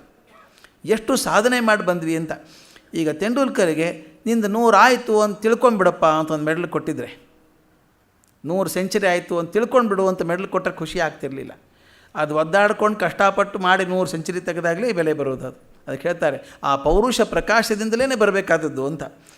ಮುಂದೆ ಹೇಳ್ತಾನೆ, ಲೋಕಾಧಿಪತ್ಯವನ್ನು ಬ್ರಹ್ಮನಿಂದ ಭಿಕ್ಷೆಯಾಗಿ ಪಡೆದವನಿಗೆ ನಿಜಭುಜ ಸಾಹಸದಿಂದ ಇತರನ್ನು ಜಯಿಸಿದನೆಂಬ ಹೆಮ್ಮೆಯೂ ಹರ್ಷವೂ ಹೇಗೆ ಬಂದವು. ಚೆನ್ನಾಗಿರೋ ಮಾತದು. ಭಿಕ್ಷೆ ಪಡ್ಕೊಂಡು 2 ಲೋಕ ಕೊಟ್ಬಿಡಪ್ಪ ಅಂದರೆ ಕೊಡ್ತಿದ್ನೇನೋ ಅವನು, ಆದರೆ ಅವನು ಭಿಕ್ಷೆ ಆಗಿರ್ತಿತ್ತು. ಈಗ ನಮ್ಮ ಪ್ರಯತ್ನದಿಂದ ನಮ್ಮ ಶಕ್ತಿಯನ್ನು ತೋರಿಸಿ ತಗೊಳ್ಳುವಂಥದ್ದು, ತನ್ನ ಪರಾಕ್ರಮವನ್ನು ತೋರಿಸಿ ಸಮಸ್ತ ಮೃಗಲೋಕದ ಮನ್ನಣೆಯನ್ನು ಪಡೆದು ಜೀವಿಸುವುದು ಸಿಂಹ. ಸಿಂಹ ಬದುಕೋದು ಹೇಗೆ, ಎಲ್ಲರನ್ನು ಹೆದರಿಸ್ಕೊಂಡು ತನ್ನ ಪರಾಕ್ರಮದಿರುತ್ತದೆ. ಹೇಗೋ ಒಂದು ರೀತಿ ಆಹಾರ ಸಂಪಾದನೆ ಮಾಡತಕ್ಕವು ಇತರ ಜಂತುಗಳು. ಪ್ರತಾಪದಿಂದ ಬದುಕಬೇಕಯ್ಯ ತಮ್ಮ, ಪ್ರತಾಪದಿಂದ ಇದನ್ನು ನಡುಗಿಸಬೇಕು, ಅದು ಈಗ ಮಹತ್ವ ಅಂತ ಅಣ್ಣ ಹೇಳಿದ. ಹಾಗಾದರೆ ಪುಸ್ತಕದ ಚಿಂತೆ ಹತ್ತು. ಹಾಗಾದರೆ ಹಿರಿಯರ ದಾರಿಯನ್ನೇ ನಾವು ಹಿಡಿಯಬೇಕೇ? ಅವ್ರ ಮನೆ ಹಿರಿಯರಿದ್ದರೆ ಹೊಡೆದಾಡ್ಕೊಂಡೇ ಇದ್ರಲ್ಲ ಅವರು, ಹಾಗೇ ಇರಬೇಕೆ ಅಂತ ಸಂದೇಹ ಬೇಕೆ? ಅಣ್ಣ ಹೇಳ್ತಾನೆ, ಸಂದೇಹ ಬೇಕೆ? ಹಿರಣ್ಯಕಶ್ಯಪನ ವಂಶದಲ್ಲಿ ಹುಟ್ಟಿ ನಿಕುಂಭಾಸುರನ ಮಕ್ಕಳಾಗಿ ಅಪ್ರತಿಮ ವೀರ್ಯವಂತರೆನಿಸಿ ದೇವ ಮಾನುಷ ಗಣಗಳನ್ನು ಕ್ಷೇಮದಲ್ಲಿ ಬಿಡುವುದುಂಟೆ. ಚೆನ್ನಾಗಿದೆ ನೋಡಿ. ಸಂತೋಷ ಆಗಿರಬೇಕು ಅಂತಲ್ಲ, ಅವ್ರನ್ನ ಕ್ಷೇಮದಲ್ಲಿ ಇರೋಕ್ಕಾಗತ್ತಾ? ಯಾರನ್ನ? ದೇವ ಮಾನುಷ ಗಣಗಳನ್ನು ಕ್ಷೇಮದಲ್ಲಿ ಬಿಡುವುದುಂಟೆ. ಅವ್ರು ಸಂತೋಷವಾಗಿರೋಕ್ಕೆ ಬಿಡೋಕ್ಕಾಗತ್ತಾ? ನಾವು ರಾಕ್ಷಸರು. ಪ್ರತಿಜ್ಞೆ ಏನು? ದೇವತೆಗಳನ್ನು ಮನುಷ್ಯರನ್ನ ಒದ್ದಾಡಿಸ್ಬೇಕು. ಸುಮ್ಮನೆ ಬಿಡೋಕ್ಕಾಗತ್ತಾ? ನಾವು ತಪಸ್ಸು ಮಾಡುತ್ತಿದ್ದಾಗ ಆ ನೀಚರಾದ ಅದಿತಿಯ ಮಕ್ಕಳು ಮಾಡಿದ ಮಾಯೆಗಳನ್ನು ಅರಿತೆಯ? ಆ ದೇವತೆಗಳೆಲ್ಲ ಮಾಡಿದ್ದನ್ನು ಮರೆತುಬಿಟ್ಟೆಯಾ ನೀನು? ಅದನ್ನು ನೆನೆಸಿಕೊಂಡರೆ ನನ್ನ ಮೈಯಲ್ಲೂ ನನಗೇ ಒಂದು ಜ್ವಾಲೆಯಂತ ಅನುಭವವಾಗುತ್ತದೆ. ನಾನಿನ್ನು ಜೈತ್ರ ಯಾತ್ರೆಗೆ ಹೊರಡಬೇಕು. ಅಷ್ಟ ದಿಕ್ಪಾಲಕರನ್ನು ಹಿಡಿದು ದಾಸ್ಯವೃತ್ತಿಗೆ ಹಾಕಬೇಕು, ಸ್ವರ್ಗವನ್ನು ಸೂರೆಗೊಳ್ಳಬೇಕು ಅಂತ ಅಣ್ಣ ಹೇಳಿದಾಗ, ಈ ದುಷ್ಟರೊಳಗೂ 2 ಥರ ಇರ್ತಾರೆ. ಒಬ್ಬ ದುಷ್ಟ ಮುಂದೆ ಹೋಗಿ ನಾಯಕತ್ವ ವಹಿಸ್ಕೊಳ್ಳುವಂಥವನು, ಅವನು ಮಾಡಿ ಸರಿ ಅಂತ ಚಪ್ಪಾಳೆ ತಟ್ಟೋರು 2ನೇದವರು. ಇಬ್ಬರೂ ಜವಾಬ್ದಾರಿ. ಚಪ್ಪಾಳೆ ತಟ್ಟೋರು ಇಲ್ಲದೆ ಹೋದರೆ ಆತ ಮುಂದೆ ಹೋಗ್ತಿರಲಿಲ್ಲ, ಅವ್ನು ಮುಂದೆ ಹೋಗ್ತಿದ್ದು ಚಪ್ಪಾಳೆ ತಟ್ಟೋರು ಇರ್ತಿರಲಿಲ್ಲ. ಸರಿಯಾಗಿ ಸೇರ್ಕೊಂಡಿದ್ದಾರೆ ಸುಂದ ಉಪಸುಂದ. ಸುಂದ ಹೀಗೆ ಮಾಡಬೇಕು ಅಂತ ಜೋರಾಗಿ ಹೋದಾಗ ಹೌದು ಅಣ್ಣ ಅದೇ ಸರಿ ಅಂತಾನೆ, ಆಹಾ ಆಹಾ ಅಂತಾನೆ ಇವನು. ತ್ರಿಭುವನೈಕ ನಾಯಕರೆನಿಸಿಕೊಳ್ಳಬೇಕು, ರಾಕ್ಷಸ ವಂಶವನ್ನು ಉದ್ಧಾರ ಮಾಡಬೇಕು. ರಾಕ್ಷಸರು ಭಲ ಭಲ ಅಂತಾರೆ. ಕುಲಕ್ರಮಾಗತ ವೈರವನ್ನು ತೀರಿಸಿಕೊಳ್ಳಬೇಕು, ಸಮರ್ಥ ದಿಗ್ದೇಶಗಳಲ್ಲಿ ಎದುರಿಸುವಂತೆ ಮೆರೆಯಬೇಕು. ಇದು ನಮಗೆ ಯೋಗ್ಯವಾದ ದಾರಿ. ಹೌದು ಹೌದು ಅಂತ ಎಲ್ಲರೂ ಕೂಗ್ತಾರೆ. ಅದನ್ನು ಬಿಟ್ಟು ಯಾವುದೋ ಮೂಲೆಯಲ್ಲಿ ಕುಳಿತು ಅಲ್ಪ ವೈಭವದಿಂದ ಸಂತುಷ್ಟರಾಗಿದ್ದರೆ ಅದರ ಮೇಲ್ಮೆಯೇನು? ತಮ್ಮ ಏಳು, ನಮ್ಮ ಪೂರ್ವಿಕರ ಮಹಿಮೆಯನ್ನು ಸ್ಮರಿಸು. ಇದು ಎಲ್ಲೋ ನೋಡಿದಾಗ ಇತ್ತೀಚೆಗೆ ಪೇಪರ್ಲ್ಲಿ ಓದ್ದಂಗೆ ಅನಿಸುತ್ತೆ. ಇದು ಮಾತುಗಳು ನೋಡಿ ಹೇಗಿದೆ, ಸ್ವಲ್ಪ ವಿಚಾರ ಮಾಡಿ, ಪೇಪರ್ಲ್ಲಿ ನೋಡಿದಂಗೆ ಅನಿಸುತ್ತೆ. ಪೂರ್ವಿಕರ ಮಹಿಮೆಯನ್ನು ಸ್ಮರಿಸು. ದ್ರೋಹಿಗಳಾದ ಅತಿಥಿಯ ಮಕ್ಕಳು ನಮ್ಮವರಿಗೆ ಕೊಟ್ಟ ಹಿಂಸೆಯನ್ನು ನಮಗೆ ಮಾಡಿದ ವಿಘ್ನಗಳು ಮನಸ್ಸಿನಲ್ಲಿಡು. ಒಂದೇ ಕಡೆ ಇದ್ದವರು 2 ಭಾಗ ಆದರು, ಆ ಕಡೆ ಈ ಕಡೆ. ಮತ್ತು ಆ ಕಡೆ ಇದ್ದವ್ರು ಈ ಕಡೆ ಬಂದರು, ಈ ಕಡೆಯವರು ಆ ಕಡೆ ಹೋದರು. ಯಾರು ಅಂತ ಹೇಳಬೇಕಾಗಿಲ್ಲ, ನಿಮಗೆಲ್ಲ ಗೊತ್ತಾಗುತ್ತೆ. ಅವರು ಕೊಟ್ಟ ಹಿಂಸೆಗಳು ನೋಡಿಸ್ಕೊಂಡ್ರೆ ಅವ್ರ ಮುಖ ನೋಡಲ್ಲ ಅಂತ ಇದ್ದರು. ಈಗ ಅತ್ಯಂತ ಸ್ನೇಹಿತರಾದರು. ಅಲ್ಲಿದ್ದಾಗ ಅವ್ರನ್ನ ಸುಮ್ಮನೆ ಬಿಡ್ತೇನೆ ನಾನು ಅಂತಂದವರು ಇದ್ದರು. ಅವರ ಜೊತೆಗೇ ಇದ್ದರು ಇಷ್ಟು ವರ್ಷ. ಅದು ತಮಗೆ ಅಧಿಕಾರ ಸಿಗಲಿಲ್ಲ ಅಂದ ತಕ್ಷಣ ಅವ್ರ ಬಗ್ಗೆನೇ ಮಾತಾಡೋಕ್ಕೆ ಶುರು, ಅದ್ರ ಬಗ್ಗೆ ವಿರುದ್ಧ ನಿಂತ್ಕೊಳ್ಳೋಂಥದ್ದು. ಅದಕ್ಕೆ ಹೇಳ್ತಾರೆ, ನಮಗೆ ಮಾಡಿದ ವಿಗ್ರಹಗಳು ಮನಸ್ಸಿನಲ್ಲಿಡು, ಜಾತಿ ಗೌರವದ ಮೇಲೆ ದೃಷ್ಟಿ ಇಡು. ಇದು ಭಾಳ ಮುಖ್ಯ. ಇದು ಪೇಪರ್ಲ್ಲಿ ಓದೋದು. ಹೇಡಿಯ ಶಾಂತಿಗಿಂತಲೂ ಧೀರನ ಕ್ಲೇಶವು ಮೇಲೆಂಬುದನ್ನು ನೆನಪಿಡು. ನರಿಯ ನಲಿದಾಟಕ್ಕಿಂತ ಹುಲಿಯ ಹೋರಾಟವೇ ಲೇಸಲ್ವೇ. ನಡೆ, ನಮ್ಮ ವೀರಾದಿವೀರನ ವಿಜಯಯಾತ್ರೆಗೆ ಸಜ್ಜುಗೊಳಿಸು. ದೈತ್ಯ ಧ್ವಜ ಪತಾಕೆಗಳನ್ನು ನಭೋ ಮಧ್ಯಕ್ಕೆ ಉನ್ನತಿಗೊಳಿಸು. ವಿಜಯ ಭೈರಿಗಳನ್ನು ದಿಗಂತದಲ್ಲಿ ಭೋರ್ಗರೈಸು. ನಾವಿಬ್ಬರು ಸೇರಿ ಮಾಡುವ ಸಮಾರಂಭಕ್ಕೆ ಭಂಗ ಬರುವುದುಂಟೆ ಅಂತ ರೋಷಾವೇಶದಿಂದ ಮಾತಾಡಿದ. ಈಗ ಉಪಸ್ಥಿತ ನನಗೆ ತಲೆ ಖಾಲಿ ಆಯಿತು, ಸ್ವಚ್ಛ ಆಯಿತು, ಡೌಟೆಲ್ಲ ಹೋಯಿತು. ಹಾಗೆ ನಷ್ಟೋ ಮೋಹ ಸ್ಮೃತಿರ್ಲಭ ಅನ್ನೋ ಅರ್ಜುನ ಹಾಗೆ ಇವನು ಹೇಳಿಬಿಟ್ಟ, ಅಣ್ಣ ನೀನೀಗ ನಿಜವಾಗಿ ಅಣ್ಣನಾದೆ. ತಮ್ಮ ಸರ್ಟಿಫಿಕೇಟ್ ಕೊಡೋದು ಅಣ್ಣನಿಗೆ. ನಿಜವಾಗಿ ಪೂಜ್ಯನಾದೆ, ನಿಜವಾಗಿ ಆಚಾರ್ಯನಾದೆ. ಇಂದಿನವರೆಗೂ ನಾವು ಸ್ನೇಹಿತರಂತಿದ್ದೆವು, ದೇಹ 2ಗಳನ್ನು ಧರಿಸಿದ ಒಂದು ಜೀವದಂತಿದ್ದೆವು. ಈಗ ನೀನೇ ಮುಖ್ಯ ಮೂರ್ತಿ ಎಂದು, ನಾನು ನಿನ್ನ ಛಾಯಾ ಮಾತ್ರನೆಂದು ತಿಳಿ. ಇನ್ನು ಮುಂದೆ ನಿನ್ನ ಮಾತಿಗೆ ಪ್ರತಿ ಇಲ್ಲ. ನಿನ್ನ ಸಂಕಲ್ಪವೇ ನನ್ನ ಸಂಕಲ್ಪ, ನಿನ್ನ ಪ್ರತಿಜ್ಞೆಯೇ ನನ್ನ ಪ್ರತಿಜ್ಞೆ, ನಿನ್ನ ಪ್ರಯತ್ನವೇ ನನ್ನ ಪ್ರಯತ್ನ. ಅಣ್ಣ ತಡಮಾಡಿ ಪ್ರಯೋಜನವೇನು, ದಿಗ್ವಿಜಯಕ್ಕೆ ಹೊರಡೋಣ ಅಂತ ಹೊರಟರು. ಈ ಮಾತು ಯಾಕೆ ನಾಟಕದಲ್ಲಿ ಮುಖ್ಯ ಆಗ್ತದೆ ಅಂದರೆ, ಇಲ್ಲಿವರೆಗೂ ಸ್ನೇಹಿತರಂಗೆ ಇದ್ದರು. ಈ ಗೆಲ್ಲಬೇಕು ಅಂತ ರೋಷಾವೇಶ ಬಂದಾಗ ಇಬ್ಬರೂ ಒಂದಾದಾಗ ನೋಡಿ, ಬ್ರಹ್ಮನ ವರ ಏನು ಅಂದರೆ ಅವರಿಗೆ, ಎಲ್ಲಿವರೆಗೂ ನೀವು ಒಂದಾಗಿರ್ತೀರೋ ನಿಮ್ಮನ್ನು ಯಾರೂ ಸೋಲ್ಸೋಕ್ಕೆ ಸಾಧ್ಯ ಇಲ್ಲ, ನಿಮ್ಮನ್ನು ಕೊಲ್ಲೋದಕ್ಕೆ ಸಾಧ್ಯ ಇಲ್ಲ ಅಂತ. ಈಗ ಬರೀ ಒಂದು ಅನಿಸ್ಕೊಳ್ಳೋದಲ್ಲ, ಒಂದು ಭಾಗ ಆಗಿಬಿಟ್ರು ಅವರು. ಅಂದಾಗಲೇ ಈಗ ಗಲಾಟೆ ಶುರು. ಇಬ್ಬರು ಒಂದು ಮನಸ್ಸಿನವ್ರು ಆದಾಗ ದೇವತೆಗಳು ಉಳಿಗಾಲ ಇಲ್ಲ, ಹಾಗಾಗ್ಬಿಡುತ್ತೆ. ಇಲ್ಲಿ ಕೋಲಾಹಲ ಶುರು ಆಯಿತು. ಅವ್ರು ಹೋದರು, ಎಲ್ಲರನ್ನೂ ಓಡಿಸ್ಬಿಟ್ರು, ಇಂದ್ರನ ಓಡಿಸ್ಬಿಟ್ರು, ಎಲ್ಲ ಫಜೀತಿಯಾಗಿ ಹೋಯಿತು. ಈಗ ಸ್ವರ್ಗಕ್ಕೆ ಬಂದಿದ್ದಾರೆ. ದೃಶ್ಯ ನೆಕ್ಸ್ಟ್ 6ನೇ ದೃಶ್ಯ ಸ್ವರ್ಗಕ್ಕೆ ಬರ್ತದೆ. ಸ್ವರ್ಗಕ್ಕೆ ಬಂದಾಗ ಯಾರು ಹೇಳ್ತಾರೆ, ನಿರಾಭರಣರು ನಿಸ್ತೇಜರೂ ಆದ ಇಂದ್ರ, ಅಗ್ನಿ ಮೊದಲಾದ ದೇವತೆಗಳು, ಋಷಿಗಳು, ಋತ್ವಿಜರು ಕೂತಿದ್ದಾರೆ. ಎಲ್ಲ ಮುಖದ ಮೇಲೆ ಕಳೆ ಇಲ್ಲ. ಒಬ್ಬ ಋಷಿ ಹೇಳಿದ, ಅವನ ಚಿಂತೆ ಅವನಿಗೆ, ಏನಿದು ನಾವು ಬಂದ ಮೇಲೆ ಸುರಲೋಕವು ನರಲೋಕದಂತೆ ಆಗುತ್ತಿದೆಯಲ್ಲ. ಇದು ಭಾಳ ಚಂದ. ಆತನಿಗೆ ಸ್ವರ್ಗ ಲೂಟಿ ಆಗ್ತಿದೆ ಅಂತ ಚಿಂತೆ ಇಲ್ಲ. ನಾನು ಬಂದರೂ ಇದೇ ಹಣೆ ಬರಲ್ಲ, ಪಾಪಿ ಸಮುದ್ರಕ್ಕೆ ಹೋದರೂ ಮೊಳಕಾಲು ನೀರಂತ. ಅಷ್ಟು ಕಷ್ಟಪಟ್ಟು ಸ್ವರ್ಗಕ್ಕೆ ಬಂದಿದ್ದೇನೆ, ಸುರಲೋಕವು ನರಲೋಕದಂತೆ ಆಗುತ್ತಿದೆಯಲ್ಲ. ಇಲ್ಲಿಯೂ ಶತ್ರು ಭಯವೇ? ನಮ್ಮ ಯಜ್ಞ ತಪಸ್ಸುಗಳಿಗೆ ಇದೇನೇ ಬೆಲೆ? ಅಷ್ಟು ಯಜ್ಞ ತಪಸ್ಸು ಮಾಡಿ ಬಂದಿದ್ದೇವೆ, ಇದೇ ಫಲನೇ? ಇನ್ನೊಬ್ಬ, ಅಯ್ಯೋ ಈ ಲೋಕದ ಮೇಲಿನ ಆಸೆಯಿಂದ ನಾನು ಬಹುದ್ರವ್ಯ ಸಾಧ್ಯವಾದ ಅಗ್ನಿಷ್ಠೋಮವನ್ನು ಯಾಗವನ್ನು ಮಾಡಿ ಬಂದೆನಲ್ಲ. ಅದು ಮಾಡಿ ಸಂತೋಷ ಇಲ್ಲ ಅವನಿಗೆ, ಅದು ಮಾಡಿದ ಫಲ ಇದು. ಫಸ್ಟ್ ಕ್ಲಾಸ್ ಟಿಕೆಟ್ ತೊಗೊಂಡಿದ್ದೀನಿ, ಒಳಗೆ ಬಿಡ್ತಾ ಇಲ್ಲ, ಏನು ಮಾಡಲಿ ಅಂತ. ಈಗ ನಮಗೊಂದು ಆಗಿತ್ತು, ನಾನು 71ನೇ ಇಸ್ವಿಗೆ ಅದೊಂದು ಆರಿಸಿ ಕಳಿಸಿದ್ರು, ದೇಶ ಎಲ್ಲ ನೋಡ್ಕೊಂಬನ್ನಿ ಅಂತ ಗೌರ್ಮೆಂಟ್ದವ್ರು ಮಾಡಿದ್ರು ಒಂದು ಪ್ಲ್ಯಾನ್. ಸ್ವಲ್ಪ ಹುಡುಗರಿದ್ದಾಗ ತಲೆ ಭಾರ ಇರುತ್ತಲ್ಲ, ನಮಗೆಲ್ಲ ಫಸ್ಟ್ ಕ್ಲಾಸ್ ಟಿಕೆಟ್, ಅವೆಲ್ಲ ಎ ಸಿ ಇರಲಿಲ್ಲ, ಫಸ್ಟ್ ಕ್ಲಾಸ್ ಟಿಕೆಟ್ ಅಂತ. ನಾವು ಇದರಿಂದ ಚಂಡೀಗಢದಿಂದ ಡೆಲ್ಲಿಗೆ ಬರಬೇಕು. ಅಲ್ಲಿ ಹೋಗಿ ನಮ್ಮ 16 ಜನ ಹುಡುಗರು, ನಾವು ಪ್ರೊಫೆಸರ್ ಒಬ್ಬರು ಮ್ಯಾನೇಜರ್ ಅಂತ ಹೇಳಿ ಅಲ್ಲಿ ಹೋಗಿ ಸ್ಟೈಲಿಶ್ ಆಗಿ ಕೇಳಿದ್ವಿ, ಅದು ಸೊಕ್ಕ ಇದೆಯಲ್ಲ, ಫಸ್ಟ್ ಕ್ಲಾಸ್ ಟಿಕೆಟ್ ಇದೆ ನಮಗೆ ಅಂತ. ನಾವು ಫಸ್ಟ್ ಕ್ಲಾಸ್ ಕಂಪಾರ್ಟ್ಮೆಂಟ್ ಹೇಗಿರುತ್ತೆ ನೋಡಿದವರಲ್ಲ ಮೊದಲು. ಇದೊಂದು ಅವಕಾಶ ಸಿಕ್ಕಿದೆ, ಫಸ್ಟ್ ಕ್ಲಾಸ್ ಗೌರ್ಮೆಂಟ್ ಕೊಟ್ಟಿದೆ ನಮಗೆ. ಅದು ಹೋಗಿ ನಮ್ಮ ಪ್ರೊಫೆಸರ್ ಕೇಳಿದೆ, ಎಷ್ಟು ಗಂಟೆಗೆ ಬರುತ್ತೆ ಟ್ರೈನು ಅಂತ ಕೇಳಿದ್ರು. 2:30 ಬರುತ್ತೆ, ಇದು ಸಾಯಂಕಾಲ 3 ಗಂಟೆ, ಸಾಯಂಕಾಲ 6 ಗಂಟೆಗೆ ಬಿಡುತ್ತೆ. 6 ಗಂಟೆಗೆ ಬಿಡುತ್ತೆ. ಎಷ್ಟು ಗಂಟೆಗೆ ಬರಬೇಕು ನಾವು ಅಂದರು. ಟಿಕೆಟ್ ಇದೆ ನಮ್ಮ ಕಡೆ, ಅದೊಂದು ಬೇರೆ ಟಿಕೆಟ್ ಇದೆ. ಅವ್ರು ಹೇಳಿದ್ರು 2 ಗಂಟೆಗೆ ಬಂದುಬಿಡಿ ಅಂದರು. ಅವರು 2 ಗಂಟೆಗೆ, 6 ಗಂಟೆಗೆ ಬಸ್ ಟ್ರೈನ್ ಅಲ್ವಾ ಬಿಡೋದು? ಹೌದು 6 ಗಂಟೆಗೆ ಬಿಡುತ್ತೆ, ಬಟ್ ನೀವು 2 ಗಂಟೆಗೆ ಬಂದರೆ ವಾಸಿ, ಯಾಕಂದರೆ ಕಂಪಾರ್ಟ್ಮೆಂಟಲ್ಲಿ ವಾಶ್ ಮಾಡಿ ತೊಗೊಂಬರ್ತಾರೆ, ನೀವು ಆಗಲೇ ಹತ್ತು ಕೂತ್ಕೊಂಬಿಡಿ, ಇಲ್ಲೆಲ್ಲ ರೂಲ್ಸು ನಡೆಯಲ್ಲ ಅಂದರು. ನಮಗೆ ಟಿಕೆಟ್ ಇದೆ ನಮ್ಮ ಕಡೆ, ಅದೊಂದು ಟಿಕೆಟ್ ಅಂದರೆ ಏನು ಅಂತ ಭಾರಿ. ನಾವು ಸೀದಾ ಸ್ಟೈಲಿಶ್ ಆಗಿ 5:15 ಹೋದ್ವಿ, ಟ್ರೈನ್ ನಿಂತ್ಕೊಂಡಿತ್ತು. ಆ ಫಸ್ಟ್ ಕ್ಲಾಸ್ ಕಂಪಾರ್ಟ್ಮೆಂಟಿಗೆ ಹೋದ್ವಿ. ಒಬ್ಬ ಪೈಲ್ವಾನ್, ಯೂನಿವರ್ಸಿಟಿ ಪೈಲ್ವಾನ್ ಅವನು ಎಲ್ಲರೂ ಅಷ್ಟು ಮಂದಿ ಆರಿಸಿದ್ರಲ್ಲ, ಅವನು ಚಾಂಪಿಯನ್, ಅವನು ಇದ್ದ. ಅವನು ಸೆಳ್ಳೆ ಹೊಡ್ಕೊಂಡು ಜೋರಾಗಿ ಹತ್ತಿದ ಒಳಗಡೆ. ಫಸ್ಟ್ ಬಾಗಿಲು ತೆಗೆದಿತ್ತು ಫಸ್ಟ್ ಕ್ಲಾಸ್ ಕಂಪಾರ್ಟ್ಮೆಂಟು, ಒಳಗಡೆ ಲೈಟ್ ಹಾಕಿಲ್ಲ. ಅದೊಂದು ಇರುತ್ತಲ್ಲ ಫಸ್ಟ್ ಕ್ಲಾಸ್ ಟಿಕೆಟ್ ಇದೆ ಅಂಥೇಳಿ. ಅವನು ಒಳಗೆ ಹತ್ತಿದ, ಹೇಗೆ ಹತ್ತಿದ್ದು ತಪ್ಪ ಅಂತ ಹಾಗೆ ಬಿದ್ದ ಪ್ಲ್ಯಾಟ್ಫಾರ್ಮ್ ಮೇಲೆ. ಯೂನಿವರ್ಸಿಟಿ ಪೈಲ್ವಾನ್ ಹೆಂಗೆ ಬಿದ್ದರೆ ನಮ್ಮ ಗತಿ ಏನು ಹಿಂದಿದ್ದವರು? ಯಾಕೋ ಏನಾಯಿತು ಅಂತ ಕೇಳಿದ್ವಿ. ಒಳಗಡೆ ಕಾಲಿಡೋಕ್ಕೆ ಜಾಗ ಇಲ್ಲ, ಅಷ್ಟು ಜನ ಇದ್ದಾರೆ. ಪೇಪರ್ ಹಾಸ್ಕೊಂಡು ಕೆಳಗೆಲ್ಲ ಮಲ್ಕೊಂಡ್ಬಿಟ್ಟಿದ್ದಾರೆ. ಬರ್ತ್ ಅಂತೂ ಬಿಡಿ, ಕೂತ್ಕೊಳ್ಳೋ ಜಾಗ ಇಲ್ಲ ಅಲ್ಲಿ. ಒಳಗೆ ಹೋದರೆ ಯಾರೋ ಕಾಲು ತುಳಿದೆ ಅನಿಸುತ್ತೆ, ಗೊತ್ತಾಗಲಾರ್ದು ಎತ್ತಿ ಹೊರಗೆ ಹಾಕಿದ್ರು ನನ್ನ ಅಂತ ಹೇಳ್ದ. ನಾವು ಸೀದಾ ಹೋದ್ವಿ, ನಮ್ಮ ಕಡೆ ಸ್ವಲ್ಪ ಅಹಂಕಾರ ಇದೆಯಲ್ಲ, ಟಿಕೆಟ್ ಇದೆ ಅಂತ. ಹೋಗಿ ನಾವು ಹೇಳಿದ್ವಿ ಸ್ಟೇಷನ್ ಮಾಸ್ಟರ್ಗೆ, ಏನು ಸರ್ ಇದು, ನಮ್ಮ ರಿಸರ್ವೇಷನ್ ಇದೆ, ಟಿಕೆಟ್ ಒಳಗೆ ಜಾಗ ಕೂತ್ಕೊಂಡ್ಬಿಟ್ಟಿದ್ದಾರೆ ಅಂತ. ಅವ್ನು ಹೇಳಿದೆ, ನಿಮಗೇನು ಹೇಳಿದ್ದೆ ನಾನು, 2 ಗಂಟೆಗೆ ಬನ್ನಿ ಅಂತ ಹೇಳಿರಲಿಲ್ವಾ? ಇಲ್ಲಿ ರಿಸರ್ವೇಷನ್ಗೆ ಏನೂ ಅರ್ಥ ಇಲ್ಲ. ನೀವು ಬಂದಿದ್ದೀರಿ, ಅವಾಗ 2 ಗಂಟೆಗೆ ಬಂದಿರಿ, ಬರ್ತ್ ಸಿಗ್ತಿತ್ತು, ಬಾಗಲ ಬೋಲ್ಟ್ ಅವಾಗಿನ ಕಾಲ ಹಾಕಿತ್ತು, ಬೋಲ್ಟ್ ಹಾಕ್ಕೊಂಡು ಕೂತ್ಕೋಬೇಕು ನೀವು. 71, 72ನೇ ಇಸ್ವಿಗಿದ್ದು. ಆಮೇಲೆ ನಾವು ಕಂಪ್ಲೇಂಟ್ ಮಾಡಿ ಯಾರ ಮೇಲೆ ಹೋಗೋದು? ಇವನು ಪೈಲ್ವಾನ್ ಒಬ್ಬನು ಹೋಗಿ ಕೇಳ್ದ, ಅರೆ ಭಾಯ್ ಸಾಬ್ ಹಮಾರ ಟಿಕೆಟ್ ರಿಸರ್ವೇಷನ್ ಹೈ, ನಮ್ಮ ಟಿಕೆಟ್ ರಿಸರ್ವೇಷನ್ ಆಗಿದೆ ಅಂತ ಅವನು ಹೇಳಿದ. ಅವನು ಹೇಳ್ದ, ನಂದು ರಿಸರ್ವೇಷನ್ ಆಗಿದೆ ಅಂದ. ಅದು ಹೆಂಗೆ ಟಿಕೆಟ್ ತೋರಿಸು ಅಂದ. ನಿನಗೆ ಯಾಕೆ ತೋರಿಸ್ಬೇಕು, ನಾನು ಮಲ್ಕೊಂಡಿಲ್ಲ ಏನಿಲ್ಲ, ಅದೇ ರಿಸರ್ವೇಷನ್ನು, ನಿನಗಿಂತ ಮೊದಲು ಬಂದಿದ್ದಲ್ಲ ನಾನು. ಅವನಿಗೆ ಏನು ಆರ್ಗ್ಯೂ ಮಾಡೋಕ್ಕಾಗಲ್ಲ. ನಾನು ಮೊದಲೇ ದುಡ್ಡು ಕಟ್ಟಿದ್ದೀನಿ, ನಾನು ಕಟ್ಟಿದ್ದೀನಿ ಅಂದ. ಇಲ್ಲ ನಾನು ರಿಸರ್ವೇಷನ್ ಅವಾಗೆಲ್ಲ ₹2 ರಿಸರ್ವೇಷನ್, ₹2 ಕಟ್ಟಿದ್ವಿ ಅಂತ, ತಗೋ ₹3 ಅಂದ. ಅವನ ಹತ್ರ ಮಾತಾಡೋಂಗೆ ಇಲ್ಲ. ಅವಾಗ ಅಂದ್ವಿ, ಫಸ್ಟ್ ಕ್ಲಾಸ್ ತೊಗೊಂಡು ಮತ್ತೆ ಹೋಗೋದು ಹೆಂಗೆ, ಡೆಲ್ಲಿಗೆ ಬರಬೇಕು ನಾವು, ಮುಂದಿನ ಪ್ರಯಾಣ ಆಗಬೇಕಲ್ಲ. ನೀವು ನಂಬಲಿಕ್ಕಿಲ್ಲ, ಫಸ್ಟ್ ಕ್ಲಾಸ್ ಟಿಕೆಟ್ ಜೇಬಲ್ಲಿ ಇಟ್ಕೊಂಡು 3rd ಕ್ಲಾಸ್ ಕಂಪಾರ್ಟ್ಮೆಂಟ್ ಎದ್ದು ನಿಂತ್ಕೊಂಡು ಬಂದು ಬೆಳಗಿನವರು ತೂಗಾಡ್ಕೊಂಡು. ಆವಾಗ ಅನ್ನಿಸ್ತು, ಫಸ್ಟ್ ಕ್ಲಾಸ್ ಟಿಕೆಟ್ ಇಟ್ಕೊಂಡು ಕೂಡ 3rd ಕ್ಲಾಸಲ್ಲಿ ಬಂದ್ವಲ್ಲಪ್ಪ, ಏನು ಸುಖ ಆಯಿತು ಅನ್ನಿಸ್ತು. ಇವ್ರದ್ದು ಹಣೆ ಬಾರ ಹಾಗೆ ಆಗಿದೆ. ಅಯ್ಯೋ ಇಲ್ಲಿಗೆ ಬರಲೆಂದು ನಾನು 18 ವರ್ಷ ವಾತಾಹಾರಿಯಾಗಿ ಏಕಪಾದದಿಂದ ನಿಂತಿದ್ದೇನಲ್ಲ. ಬರೀ ಗಾಳಿ ತಿಂದು ಒಂದು ಕಾಲ ಮೇಲಿನ ತಪಸ್ಸು ಮಾಡಿದೆ 18 ವರ್ಷ. ಇನ್ನೊಬ್ಬ, ಅಯ್ಯೋ ನಾನು ಉಗ್ರತರವಾದ ಹಸಿಧಾರಾವೃತದಿಂದ ಈ ಲೋಕವನ್ನು ಸಂಪಾದಿಸಿದ್ದೇನಲ್ಲ, ಇನ್ನು ಇಲ್ಲಿಂದ ಹೋಗುವುದು ಎಲ್ಲಿಗೆ? ಇದಕ್ಕಿಂತ ದೊಡ್ಡ ಲೋಕ ಇಲ್ಲ, ಫಸ್ಟ್ ಕ್ಲಾಸೇ ಹೈಯೆಸ್ಟ್, ಅದಕ್ಕಿಂತ ಮುಂದಿಲ್ಲ. ಅಗ್ನಿ, ತಾಪಸಶ್ರೇಷ್ಠರೇ, ಏಕೆ ಹೇಗೆ ಪ್ರಲಾಪಿಸುವಿರಿ? ಈ ಗದ್ದಲವನ್ನು ಕೇಳಿ ಅವರೆಲ್ಲಿ ಆದರೂ ಅವನ ಚಿಂತೆ ಅವನಿಗೆ. ನೀವು ಭಾಳ ಮಾತಾಡ್ತೀರಪ್ಪ, ತಾಪಸಿಗಳು ಭಾಳ ಮಾತಾಡ್ತೀರಿ ಆಯ್ತಾನೆ. ಈ ಗದ್ದಲವನ್ನು ಕೇಳಿ ಅವರೆಲ್ಲಿಂದಾದರೂ ಬಂದುಬಿಟ್ರೆ, ಅಡ್ಕೊಂಡು ಕೂತಿದ್ದೀವಿ, ಸುಂದ ಉಪಸುಂದೆಂದು ಪಾರಾಗಿ ಕೂತಿದ್ದೀವಿ, ನೀವು ಜೋರಾಗಿ ಮಾತಾಡೋ ಬಂದುಬಿಡ್ತಾರೆ ಮತ್ತೆ ಅವರು. ಸುಮ್ಮನೆ ಅವನು ಅಗ್ನಿಗೆ ಭಯ.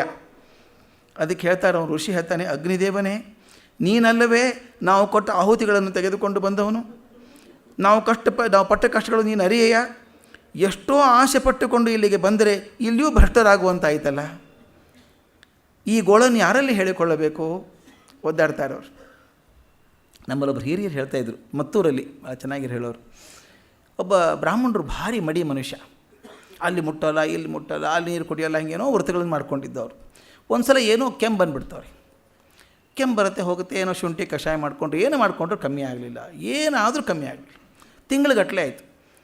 ಒಬ್ಬರು ಯಾರೋ ಪಂಡಿತರು ತೋರಿಸಿದ್ರು. ಅವ್ರು ಹೇಳಿದೆ, ಪಂಡಿತರೇ ನಾನು ಔಷಧಿ ಕೊಡ್ತೇನೆ, ಬಟ್ ನೀವು ತೊಗೋತೀರಿಲ್ಲ ನೋಡಿಪ್ಪ ಅಂದರು. ಏನು? ದಿನ ಬೆಳಗ್ಗೆ ಎದ್ದ ತಕ್ಷಣ ಹಲ್ಲು ಉಜ್ಜಿಕೊಳ್ಳೋಕೆ ಮೊದಲು ಒಂದು ಬೆಳ್ಳುಳ್ಳಿ ತಿನ್ನಬೇಕು, ಒಂದು ಬೆಳ್ಳುಳ್ಳಿ ತಿನ್ನಬೇಕು. ಆದಷ್ಟು ಬೆಳ್ಳುಳ್ಳಿಯನ್ನು ಚೆನ್ನಾಗಿ ಕುಟ್ಟಿ ಚಟ್ನಿ ಮಾಡ್ತೀನಿ ಅಂದರು. ತಾಮಸ ಆಹಾರ ಮುಟ್ಟಲ್ಲಪ್ಪ, ನಾನು ಇಷ್ಟು ದಿವಸ ತಿಂದಿಲ್ಲ, 70 ವರ್ಷ ದೇಹ ಸವಸಿದ್ದೀನಿ, ಬೆಳ್ಳುಳ್ಳಿ ಮುಟ್ಟಿಲ್ಲ, ಬೇಡ ಬಿಡಿ, ಕೆಮ್ಮು ಕಮ್ಮಿ ಆಗ್ಬೇಕಾದ್ರೆ ಬೆಳ್ಳುಳ್ಳಿ ತಿನ್ನಬೇಕಪ್ಪ ಅಂದರು. 8 ದಿವಸ ತಳ್ಳಿದ್ರು, ಕೆಮ್ಮೇನು ಕಮ್ಮಿ ಆಗಲಿಲ್ಲ. ಕೆಮ್ಮು ಕಮ್ಮಿ ಆದೀತೇನೋ ಆಸೆಯಿಂದ ಬೆಳ್ಳುಳ್ಳಿ ತುಂಗಿದ್ರು, ಬೆಳ್ಳುಳ್ಳಿ ಚಟ್ನಿ ಮಾಡಿ ತಿಂದರು. ಬೆಳ್ಳುಳ್ಳಿ ತಿಂದಿದ್ದು ಅಷ್ಟೇ ಆಯಿತು, ಕೆಮ್ಮೇನು ಕಮ್ಮಿ ಆಗಲಿಲ್ಲ. ಅದಕ್ಕೆ ಹೇಳಿದರು, ನಾನು ವೃತಾನೂ ಕೆಡ್ತು, ಕೆಮ್ಮು ಕಮ್ಮಿನೂ ಆಗಲಿಲ್ಲ ಅಂತ. ಇಲ್ಲಿ ಹಾಗೆ ಅಷ್ಟು ಕಷ್ಟಪಟ್ಟು ಒಂದು ಕಾಲ ಮೇಲೆ ನಿಂತು ತಪಸ್ಸು ಮಾಡಿ ಇಲ್ಲಿ ಬಂದರೆ ಅದೇ ಕಷ್ಟ ಇಲ್ಲೂ ಬಂತಲ್ಲಪ್ಪ, ಅಗ್ನಿ ನೀನೇ ತಂದದ್ದನ್ನ ಅಂತ. ಆಗ ಹೇಳ್ತಾನೆ, ಅಗ್ನಿ ಹೇಳ್ತಾನೆ, ನಿಮ್ದು ಏನು ಹೇಳ್ತೀರಿ, ನನ್ನದೇ ಪ್ರಾಬ್ಲಮ್ ಬೇಕಾದಷ್ಟಿದೆ ಅಂದವನು. ನನ್ನ ಪ್ರಾಬ್ಲಮ್ ಏನು? ಎಷ್ಟೋ ಯುಗಗಳಿಂದ ಇಲ್ಲಿ ನೆಲೆಸಿರುವ ನಾವುಗಳೇ ಕಷ್ಟಪಡುತ್ತಿರುವಾಗ ಹೊಸದಾಗಿ ಬಂದಿರುವ ನಿಮ್ಮ ಕಷ್ಟ ದೊಡ್ಡದವೋ? ನಾವು ಎಷ್ಟು ವರ್ಷದಿಂದ ಇದ್ದೀವಿ ಇಲ್ಲಿ ಹಳಬರು, ನಮಗೆ ಜಾಗ ಇಲ್ಲ ಕೂತ್ಕೊಳ್ಳೋದಕ್ಕೆ. ನೀವು ಹೊಸಬ್ರು ಬಂದವ್ರು ಮಾತಾಡ್ತಿರಲ್ಲ ಇಷ್ಟು ಅಂದರೆ ನಮ್ಮ ಕಷ್ಟ ನಿಮ್ಗೆ ಅರ್ಥ ಆಗೋದಿಲ್ಲ. ಯಾವುದೋ ಕತೆ ಮಾತು ಹೇಳ್ತಾರಲ್ಲ, ಗಾದೆ ಮಾತು ಹೇಳ್ತಾರೆ, ದೇವರೇ ಹಗ್ಗ ತಿಂತಿರ್ಬೇಕಾದ್ರೆ ಪೂಜಾರಿ ಸೇವೆಗೆ ಕೇಳ್ದ ಅಂತ. ದೇವರಿಗೆ ತಿನ್ನೋಕ್ಕೇನಿಲ್ಲ, ಈ ಪೂಜಾರಿ ಸಾವಿಗೆ ಕೇಳ್ತಾನಂತೆ. ಹಾಗೆ ಹೇಳ್ತಾರೆ, ನಾನು ಅಗ್ನಿ ಯಾವತ್ತಿಂದ ಇದ್ದೀನಿ ಸ್ವರ್ಗಲೋಕದಲ್ಲಿ, ಮೊದಲಿಂದ ಇದ್ದವ್ರು ನಾವು, ನಮಗೆ ಕಷ್ಟ ಆಗಿದೆ, ಸುಮ್ಮನೆ ಕೂತಿದ್ದೀವಿ ಬಾಯಿ ಮುಚ್ಚಿಕೊಂಡು, ಈಗ ಬಂದವ್ರು ನೀವು ಎಷ್ಟು ಗಲಾಟೆ ಮಾಡ್ತೀರಿ ಅಂತ ಹೇಳ್ತಾನೆ. ಅದಕ್ಕೆ ಅವನು ಋಷಿ ಹೇಳುವಂಥ ಮಾತು, ನೀವು ಈ ಪದವಿಯನ್ನು ಶ್ರಮ ಪಡದೆ ಪಿತಾಮಹನ ಅನುಗ್ರಹದಿಂದ ಪಡೆದವರು, ನೀವು ಕಷ್ಟಪಟ್ಟೇ ಇಲ್ಲ, ಬ್ರಹ್ಮ ಕೊಟ್ಬಿಟ್ಟ ನಿಮಗೆ, ಅದಕ್ಕೆ ಕೂತಿದ್ದೀರಿ ನೀವು. ನಾವಾದರೂ ಶ್ರಮಪಟ್ಟು ಪ್ರತಿಫಲ ರೂಪವಾಗಿ ಸಂಪಾದಿಸಿದ್ದು ಈ ಸ್ವರ್ಗ, ಭಾಳ ಕಷ್ಟಪಟ್ಟು ಬಂದಿದ್ದೀವಿ. ನೀವು ಡೊನೇಷನ್ ಸೀಟ್ ನಮ್ಮದು, ನಾವು ಕಷ್ಟಪಟ್ಟು ಪಾಸ್ ಆದವರು ಅಂತ ಹೇಳ್ತಾರೆ. ಅದಕ್ಕೆ ಎರಡನೇ ಋಷಿ ಹೇಳ್ತಾನೆ, ನಮಗಳಿಗೆ ಸುಖವನ್ನು ಒದಗಿಸುವುದಕ್ಕೆ ಅಲ್ಲವೇ ನೀವು ನಿಯಮಿತವಾಗಿರೋದು? ಅಗ್ನಿ ವರ್ಣ ಇರೋದು ಎದಕ್ಕಪ್ಪ? ನೀವು ನಮಗೆ ಸಂತೋಷ ಕೊಡಬೇಕಂತಾನೆ ಇರೋದು, ಸ್ವರ್ಗದ ನೋಡ್ಕೊಳ್ಳೋಕೆ ತಾನೇ ಇರೋದು, ಮೇಲ್ವಿಚಾರಣೆ ಮಾಡೋದಕ್ಕೆ. ಈಗ ನೀವು ಕೈ ಸಾಗದವರಾಗಿ ನಮ್ಮ ಸಹಾಯವನ್ನು ಅಪೇಕ್ಷಿಸುತ್ತಿದ್ದೀರಿ. ಹೀಗಾಗೋದನ್ನು ಮೊದಲೇ ತಿಳಿದಿದ್ದರೆ ನಾವಿಲ್ಲಿಗೆ ಬರುತ್ತಲೇ ಇರಲಿಲ್ಲ. ಹಿಂಗಿದೆ ಪರಿಸ್ಥಿತಿ, ಸ್ವರ್ಗನೇ ಹಿಂಗಿದೆ ಅಂದರೆ ನಾವು ಬರ್ತಾನೆ ಇರಲಿಲ್ಲ ಅಂತ. ಅದಕ್ಕೆ ಇಂದ್ರ ಹೇಳ್ತಾನೆ, ಚಿಂತೆ ಮಾಡಬೇಡ್ರಿ ಮುನಿವರರೇ, ಕಾಲ ಎಂದಿಗೂ ಹೀಗೆ ಇರೋದು. ಓಹೋ, ನಾರದರಿತ್ತ ಬರುತ್ತಿದೆ. ಮತ್ತು ನಾರದರು ಬಂದರು.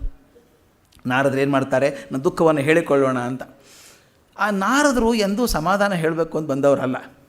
ಈತ ಅಧಿಕಾರ ಕಳ್ಕೊಂಡು ಕೂತಿದ್ದಾನೆ.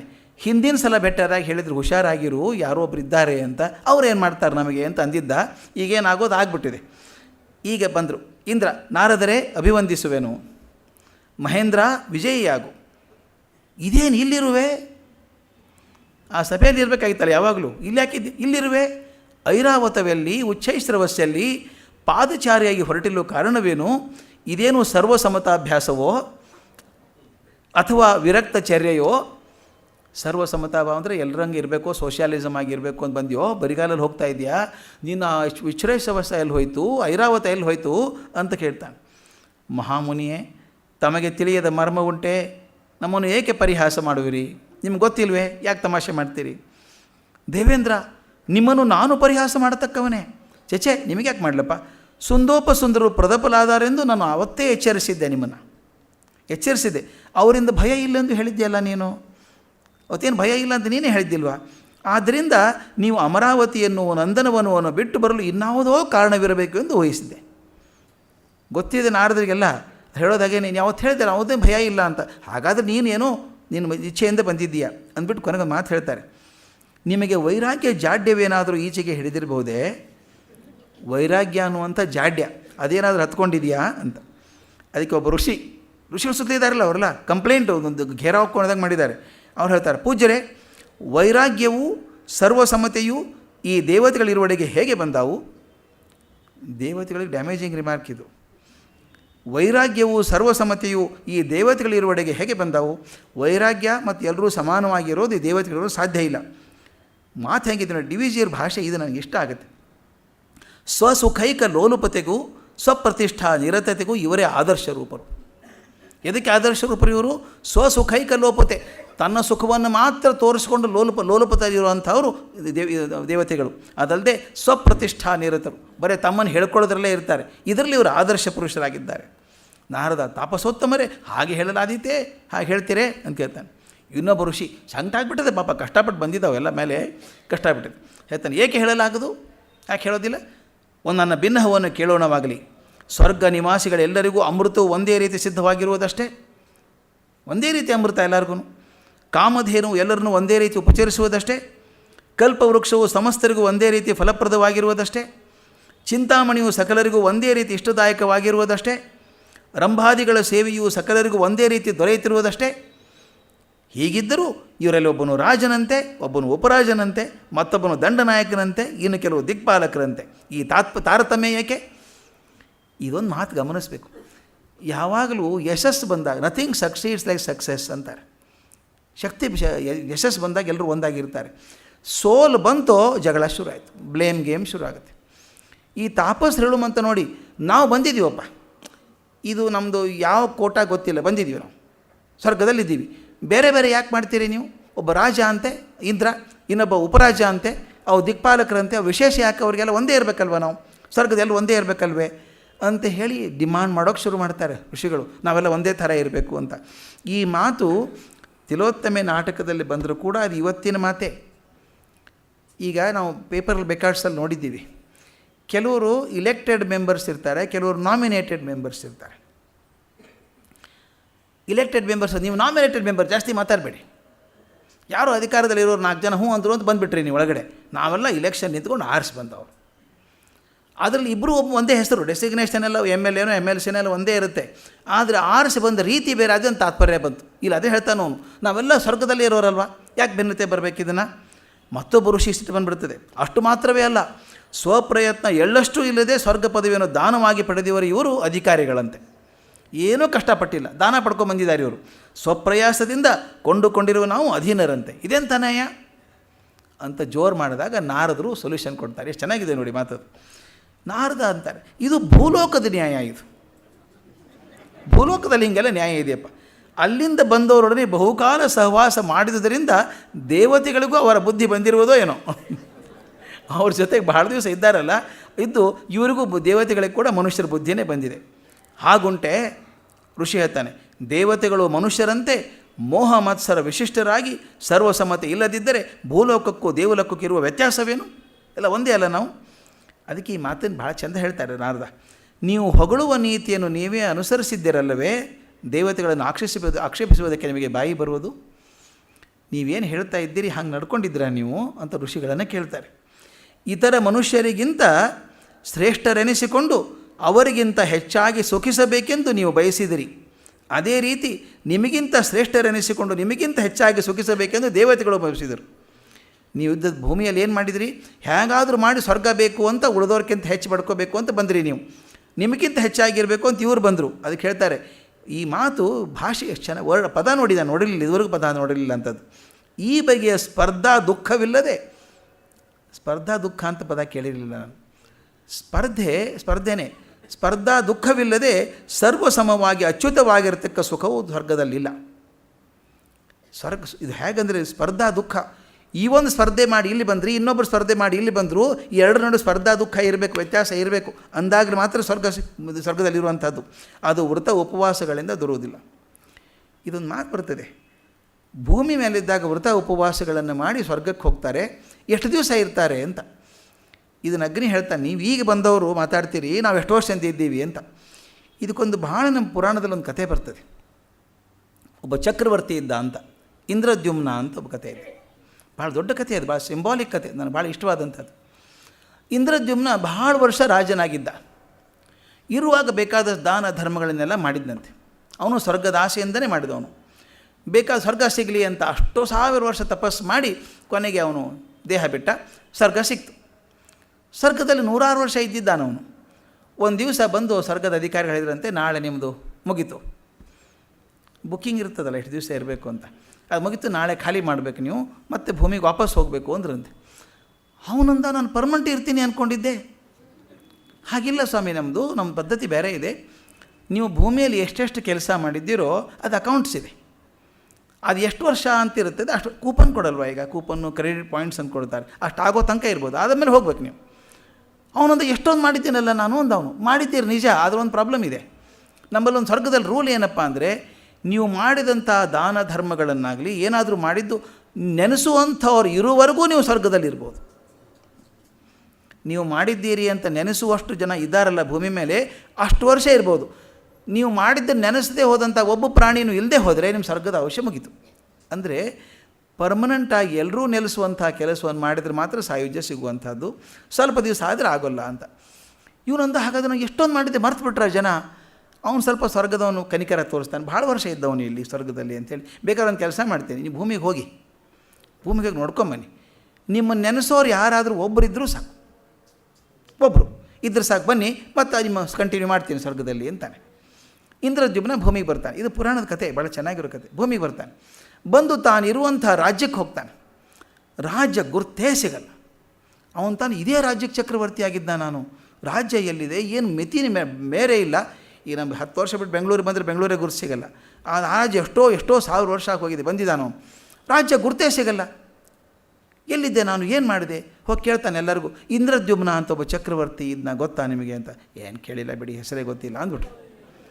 ಅಷ್ಟು ಚೇಂಜ್ ಆಗಿ ಹೋಗಿದೆ ಎಲ್ಲನೂ, ತಲಾಂತರಗಳು ಹೋಗ್ಬಿಟ್ಟಿದೆಯಲ್ಲ. ಯಾರನ್ನೋ ಕೇಳಿದಂತೆ, ಅಲ್ಲ ಇಂದ್ರದ್ಯುಮ್ನ ಅಂತ ಒಬ್ಬ ಇದ್ದ, ಗೊತ್ತಿದೆ ನನಗೆ, ಇಲ್ಲಿದ್ದ ಜಾಗ ಇದ್ದ ಅಂತ. ಅಯ್ಯೋ ಭಾಳ ಹಳೆ ಕತೆ ಹೇಳ್ತಿರ್ಬೇಕು ನೀವು, ಯಾರೂ ಇಲ್ಲ ಇಲ್ಲಿ. ಈ ಊರು ಹೊರಗೊಂದು ಮರ ಇದೆ, ಮರದ ಮೇಲೆ ಒಂದು ಗೂಬೆ ಇದೆ, ಅದು ಭಾಳ ಹಳೆ ಗೂಬೆ ಅಂತ ಹೇಳ್ತಾರೆ. ನಮಗೆ ಯಾರಿಗೂ ಗೊತ್ತಿಲ್ಲದ ಅದು ಗೊತ್ತಿರುತ್ತೆ, ಹೋಗಿ ಕೇಳು ಅಂತ. ಇವನು ಹೋಗ್ತಾನೆ, ಆ ಗೂಬೆ ಕೇಳ್ತಾನೆ, ಇಂದ್ರದ್ಯುಮ್ನ ರಾಜ ಇದ್ದ ಗೊತ್ತಾ ಅಂತ. ಇಂದ್ರದ್ಯುಮ್ನ ನನಗೇನು ಗೊತ್ತಿಲ್ಲ ಅನ್ನತ್ತೆ. ಅಲ್ಲಪ್ಪ ನೀ ಎಲ್ಲರಿಗಿಂತ ಹಳಬ ನೀನು ಅಂತ. ಹೌದು, ಎಲ್ಲಕ್ಕಿಂತ ಹಳಬ ನಾನೇ, ಆದರೆ ನಾನು ಕೂಡ ಇಂದ್ರದ್ಯುಮ್ನ ಹೆಸರು ಕೇಳಿಲ್ಲ. ಮತ್ತು ಯಾರು ಕೇಳಿದ್ದಾರು?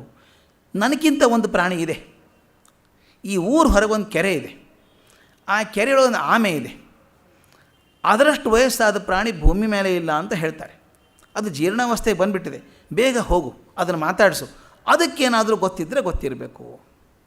ಇವನು ಹೋದ, ಎಷ್ಟೋ ಕೂಕ್ಕೊಂಡ ಮೇಲೆ ಅದು ಆಮೇಲೆ ದಂಡೆಗೆ ಬಂತಂತೆ. ಇಂದ್ರದ್ಯುಮ್ನ ಅಂತ ಚಕ್ರವರ್ತಿ ಇದ್ದ ಗೊತ್ತಾ ಅಂತ ಕೇಳಿದೆ. ಇವನು ಕೇಳಿದ, ಹೌದು ಕೇಳಿದ್ದೆ ನಾನು ಅಂತದ. ಕೇಳಿದ್ದೆ, ನಮ್ಮ ಅಜ್ಜ ಹೇಳ್ತಿದ್ದ ಇಂದ್ರದ್ಯುಮ್ನ ಅಂತ ರಾಜ ಇದ್ದ, ಅವನ ಕೃಪೆಯಿಂದ ಈ ಕೆರೆ ಆಗಿದೆ ಅಂತ. ಇಂದ್ರದ್ಯುಮ್ನ ಅಂತ ನಾನೇ ಇಂದ್ರದ್ಯುಮ್ನ, ಈ ಕೆರೆ ಕಟ್ಟಿಸಿಲ್ಲ ನಾನು ಅಂದ. ನೀ ಕಟ್ಟಿಸ್ಲಿಲ್ಲ, ಆದರೆ ಕೆರೆ ಆಗಿದ್ದು ನಿನ್ನಿಂದಾನೇ. ಇದು ಯಾಕೆ? ನೀನು ಸ್ವರ್ಗ ಸಿಗಬೇಕು ಅಂತ ಆಸೆಯಿಂದ ಗೋದಾನ ಮಾಡ್ತಾಯಿದ್ದೆ, ದಿನದಿನವೂ 100 ಗೋಗಳನ್ನು ದಾನ ಮಾಡ್ತಾಯಿದ್ದೆ.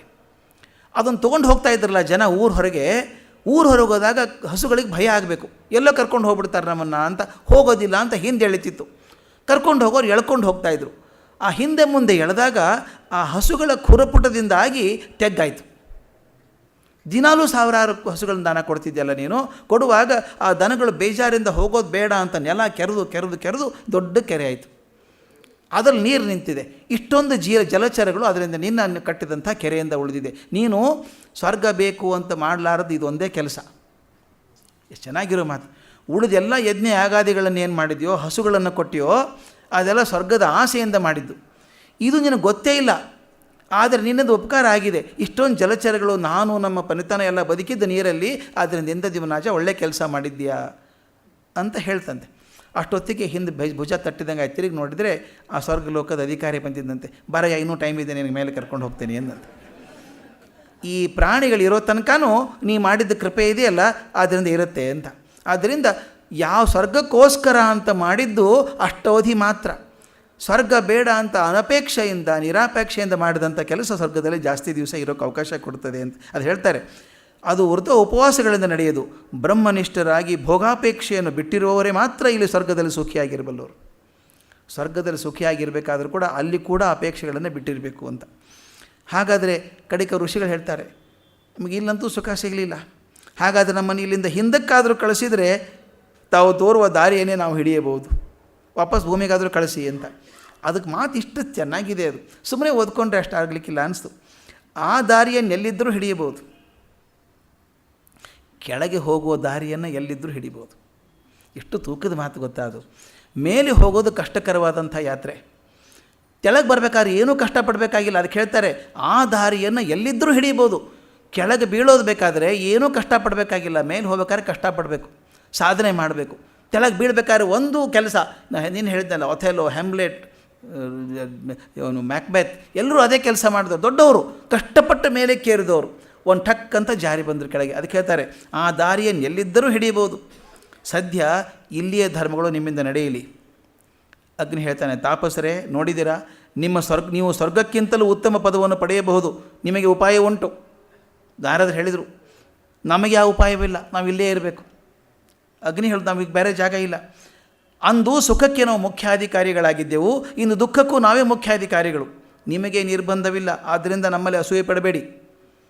ನಿಮ್ಗೆ ಅವಕಾಶ ಇದೆ ಮೇಲೆ ಹೋಗೋದಕ್ಕೆ, ನಮಗೆ ಅವಕಾಶನೇ ಇಲ್ಲ.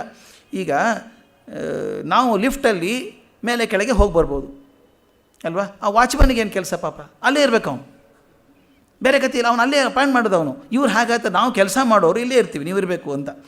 ಅದಕ್ಕೆ ನಾರದ ಗುರು ಇಂದ್ರನ ತಲೆ ಕೆಟ್ಟೋತಿ ಜಗಳ ನೋಡಿ, ಅವ್ರದ್ದು ಹಾಳಾಗಿ ಹೋಗಲಿ ಬಿಡಿ, ನಾವು ಏನು ಮಾಡಬೇಕು ಪಾರಾಗಬೇಕಾದ್ರೆ, ವಿಘ್ನಗಳನ್ನು ಪಾರಾಗಬೇಕಾದ್ರೆ ಏನು ಮಾಡಬೇಕು, ಸುಂದರದಿಂದ ಪಾರಾಗಬೇಕಾದ್ರೆ ಏನು ಮಾಡಬೇಕು?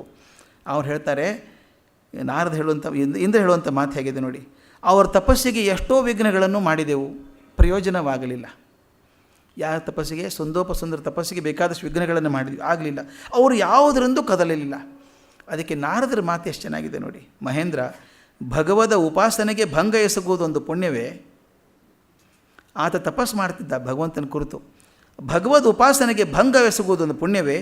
ನಿಮ್ಮ ಆ ಪ್ರಯತ್ನವು ನಿಷ್ಫಲವಾದುದು ನ್ಯಾಯವೇ ಅಲ್ಲವೇ? ಭಗವಂತನ ದರ್ಶನಕ್ಕೋಸ್ಕರ ಅವ್ರು ತಪಸ್ಸು ಮಾಡ್ತಿರ್ಬೇಕಾದ್ರೆ ನೀವು ವಿಘ್ನ ಮಾಡಿದ್ದು ತಪ್ಪಲ್ವೇ? ಅದು ನಿಮ್ಮ ಪ್ರಯತ್ನ ಫೇಲ್ ಆದದ್ದು ಒಳ್ಳೆಯದಲ್ವ? ಅವರಿಗಿಂತಲೂ ಘೋರವಾದ ತಪಸ್ಸನ್ನು ಮಾಡಿ ಇನ್ನೂ ಮಹತ್ತಾದ ವರಗಳನ್ನು ನೀವು ಸಂಪಾದಿಸಿದ್ದರೆ ಅದು ಶ್ರೇಯಸ್ಕರವೂ ಆಗುತ್ತಿತ್ತು, ಯಶಸ್ಕರವೂ ಆಗುತ್ತಿತ್ತು.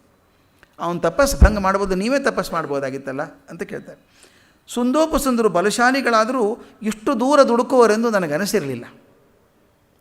ಅದಕ್ಕೆ ಇಷ್ಟು ಮಾತು ಎಷ್ಟು ಚೆನ್ನಾಗಿ ಇವತ್ತಿಗೂ ಅನ್ವಯಿಸುತ್ತೆ. ನಾರದ ಹೇಳುವಂಥ ಮಾತು, ಬಲವಿದ್ದಾಗ ದುಡುಕದೇ ಇರುವವರಾರು? ಶಕ್ತಿ ಇಲ್ಲದೆ ಹೋದಾಗ ಯಾರೂ ದುಡುಕಲ್ಲ, ಶಕ್ತಿ ಇದ್ದಾಗೆಲ್ಲ ದುಡುಕೋರೆ. ಅಂಥ ಆತ್ಮಸಂಯಮ ರಜೋಗುಣ ಪ್ರಧಾನರಾದ ದಾನವರಿಗೆ ಹೇಗೆ ಬರಬೇಕು? ಸುಖೋಪಕರಣಗಳು ಇರುವಾಗ ಸುಖದಲ್ಲಿ ಮುಳುಗದೆ ನೀವು ಇರರಾರಿರಿ. ನೋಡಿದ್ವಲ್ಲ, ಹಿಂದೆ ನರ್ತನ ಮಾಡ್ಕೊಂಡು ಕೂತಿದ್ದು. ಸುಖದ ಉಪಕರಣಗಳು ಇದ್ದಾಗ ಸುಖದಲ್ಲಿ ಮುಳುಗದೆ ನೀವು ಇರಲಾರಿರಿ ದೇವತೆಗಳು. ಶಕ್ತಿ ವಿಶೇಷ ಇರುವಾಗ ಅದನ್ನು ಪ್ರಯೋಗಿಸಿ ಮೆರೆಯದೆ ಅವರು ಇರಲಾರು. ರಾಕ್ಷಸರ ಕೆಲಸ ಶಕ್ತಿ ಪ್ರದರ್ಶನ ಮಾಡೋದು, ನೀವು ಸುಖಭೋಗದಲ್ಲಿ ಮುಳುಗಿರೋದು. ಹಾಗಾದ್ರೆ ಏನು ಗತಿ ಅಂತ ಇಂದ್ರ ಕೇಳ್ತಾನೆ. ಹೇಳ್ತಾರೆ, ಯಾರು ವರ ಕೊಟ್ಟರು ಅವ್ರನ್ನೇ ಕೇಳಿ ಹೋಗು ಅಂತ. ಆಯಿತು ಅಂಥೇಳಿ ಇಂದ್ರನ ಕಡೆಗೆ ಬರ್ತಾರೆ. ಇಂದ್ರನ ಕಡೆ ಬಂದು ನಮಸ್ಕಾರ ಮಾಡಿ ಕೂತ್ಕೊಂಡು ಎಷ್ಟು ಚೆನ್ನಾಗಿದೆ. ಇಂದ್ರ ಹೇಳ್ತಾನೆ, ಸ್ವಾಮಿ ಅದೇನೋ ವರ ಕೊಟ್ಬಿಟ್ಟಿದ್ದೀರಿ, ಏನು ಮಾಡಲಿ ಅಂತ. ಅದಕ್ಕೆ ಹೇಳ್ತಾರೆ, ಸಹನೆಯು ದೇವತೆಗಳಿಗೂ ಅವಶ್ಯವಾದ ಗುಣವೆಂಬುದನ್ನು ಮರೆಯಬಾರದು ದೇವೇಂದ್ರ. ಸಹನೆ ಅನ್ನುವುದು ದೇವತೆಗಳಿಗೂ ಕೂಡ ಬೇಕಾದಂಥ ಗುಣ. ಈ ಮಾತು ಎಷ್ಟು ಚೆನ್ನಾಗಿದೆ ನೋಡಿ. ಕ್ಷಾರ ವಸ್ತು ಸೇವನೆಯಿಂದ ಜನರಿಗೆ ಕ್ಷೀರಾನ್ನದ ರುಚಿಯು ಹೆಚ್ಚುವಂತೆ ಕಿಂಚಿತ್ ಕಷ್ಟಾನುಭವದಿಂದ ನಿಮ್ಮ ಸುಖಾನುಭವ ಸೂಕ್ಷ್ಮತರವಾಗುವುದು. ಈ ಭಾಷೆ ಒಂಥರ ಕ್ಲಿಷ್ಟ ಅನಿಸಿದ್ರು ಎಷ್ಟು ಸುಲಭವಾದ ಮಾತು ಗೊತ್ತಾ? ಕ್ಷಾರ ವಸ್ತು ಸೇವನೆಯಿಂದ ಜನರಿಗೆ ಕ್ಷೀರಾನ್ನದ ರುಚಿಯು ಹೆಚ್ಚುವಂತೆ. ಬರೀ ಸಿಹಿ ತಿಂತಾ ಇದ್ದರೆ ರುಚಿ ಅನ್ನಿಸಲ್ಲ, ಒಂಚೂರು ಉಪ್ಪಿನಕಾಯಿ ಬಾಡಿಸ್ಕೋಬೇಕು ನಡುವೆ. ಒಂಚೂರು ಖಾರ ತಿಂದ ತಕ್ಷಣ ಸಿಹಿ ರುಚಿ ಹೆಚ್ಚಾಗತ್ತೆ. ಸಿಹಿ ರುಚಿ ಹೆಚ್ಚಾಗಿಲ್ಲ, ಅದೊಂದು ಭಿನ್ನ ಬಂದ ತಕ್ಷಣ ಇದ್ರ ರುಚಿ ಹೆಚ್ಚು ಅನಿಸುತ್ತೆ. ಬರೀ ತಿಂತಾಯಿದ್ರೆ, ಗುಲಾಬ್ ಜಾಮೂನ್ ತಿಂತಾಯಿದ್ರೆ 8 ಆಗೋದಿಲ್ಲ, ತಿನ್ನೋಕ್ಕೆ ಆಗಲ್ಲ. ಅದಕ್ಕೆ ಹೇಳ್ತಾರೆ, ಕ್ಷಾರ ವಸ್ತು ಸೇವನೆಯಿಂದ, ಖಾರವಾದ ವಸ್ತು ಸೇವನೆಯಿಂದ ಕ್ಷೀರಾನ್ನದ ರುಚಿ ಹೆಚ್ಚುವಂತೆ ಕಿಂಚಿತ್ ಕಷ್ಟಾನುಭವದಿಂದ ನಿಮ್ಮ ಸುಖಾನುಭವ ಸೂಕ್ಷ್ಮತರವಾಗುವುದು. ನಮಗೂ ಹಾಗೆ ತಾನೇ ಸುಖದ ಅರ್ಥ ಆಗೋದು ಕಷ್ಟ ಬಂದ ಮೇಲೆ ಬರುವಾಗೆ.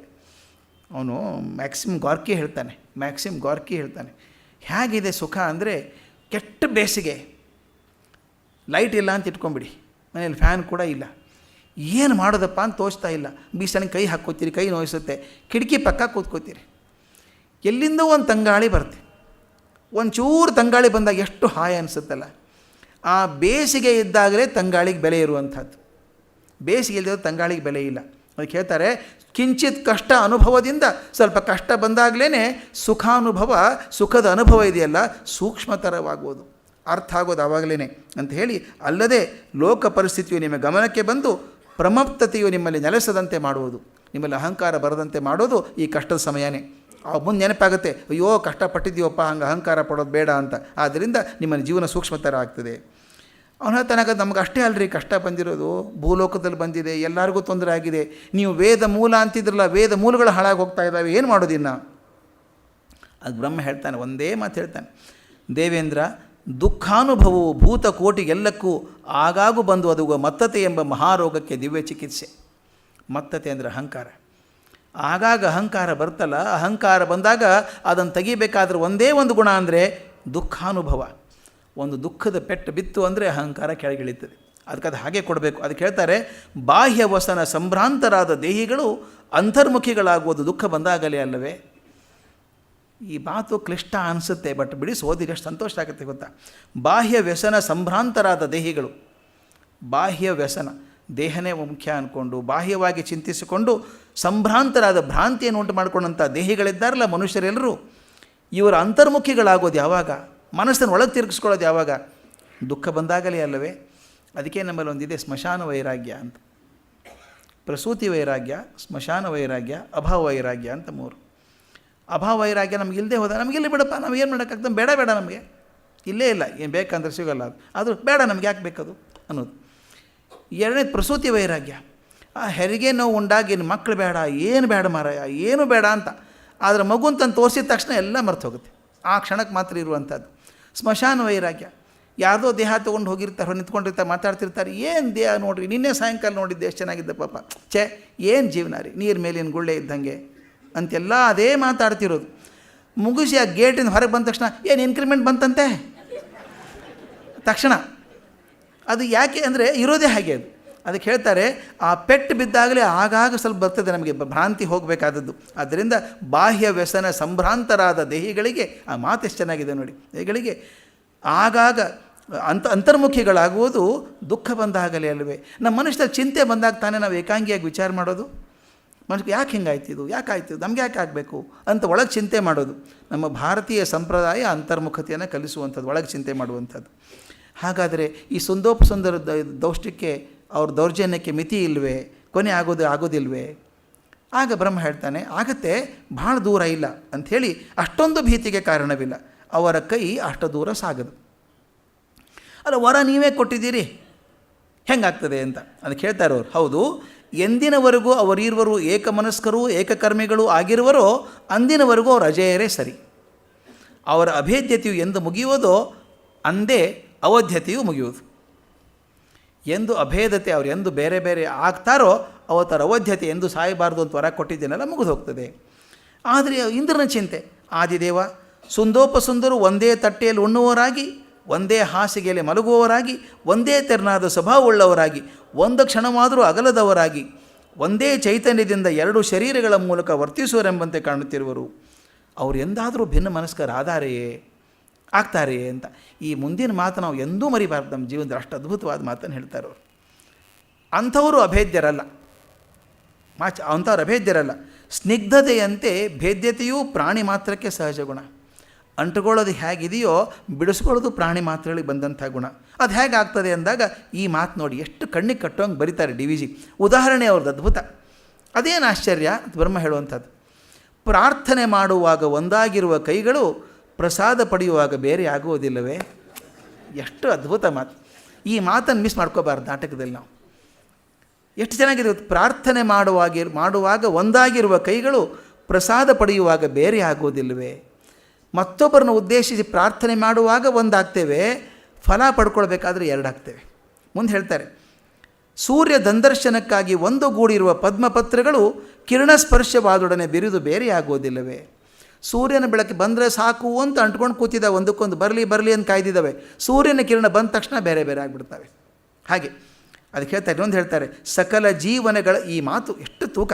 ಸಕಲ ಜೀವಗಳಲ್ಲಿ, ನಾನು ಡೈರಿಯಲ್ಲಿ ಬರ್ಕೊಂಡಿದ್ದೀನಿ ಇದನ್ನು, ಸಕಲ ಜೀವಗಳಲ್ಲಿಯೂ ಪ್ರಯತ್ನ ಕಾಲದಲ್ಲಿ ಸ್ನಿಗ್ಧತೆಯು, ಫಲಾನುಭವ ಕಾಲದಲ್ಲಿ ಭೇದ್ಯತೆಯೂ ತಾವಾಗಿಯೇ ಕಾಣಿಸಿಕೊಳ್ಳುವು.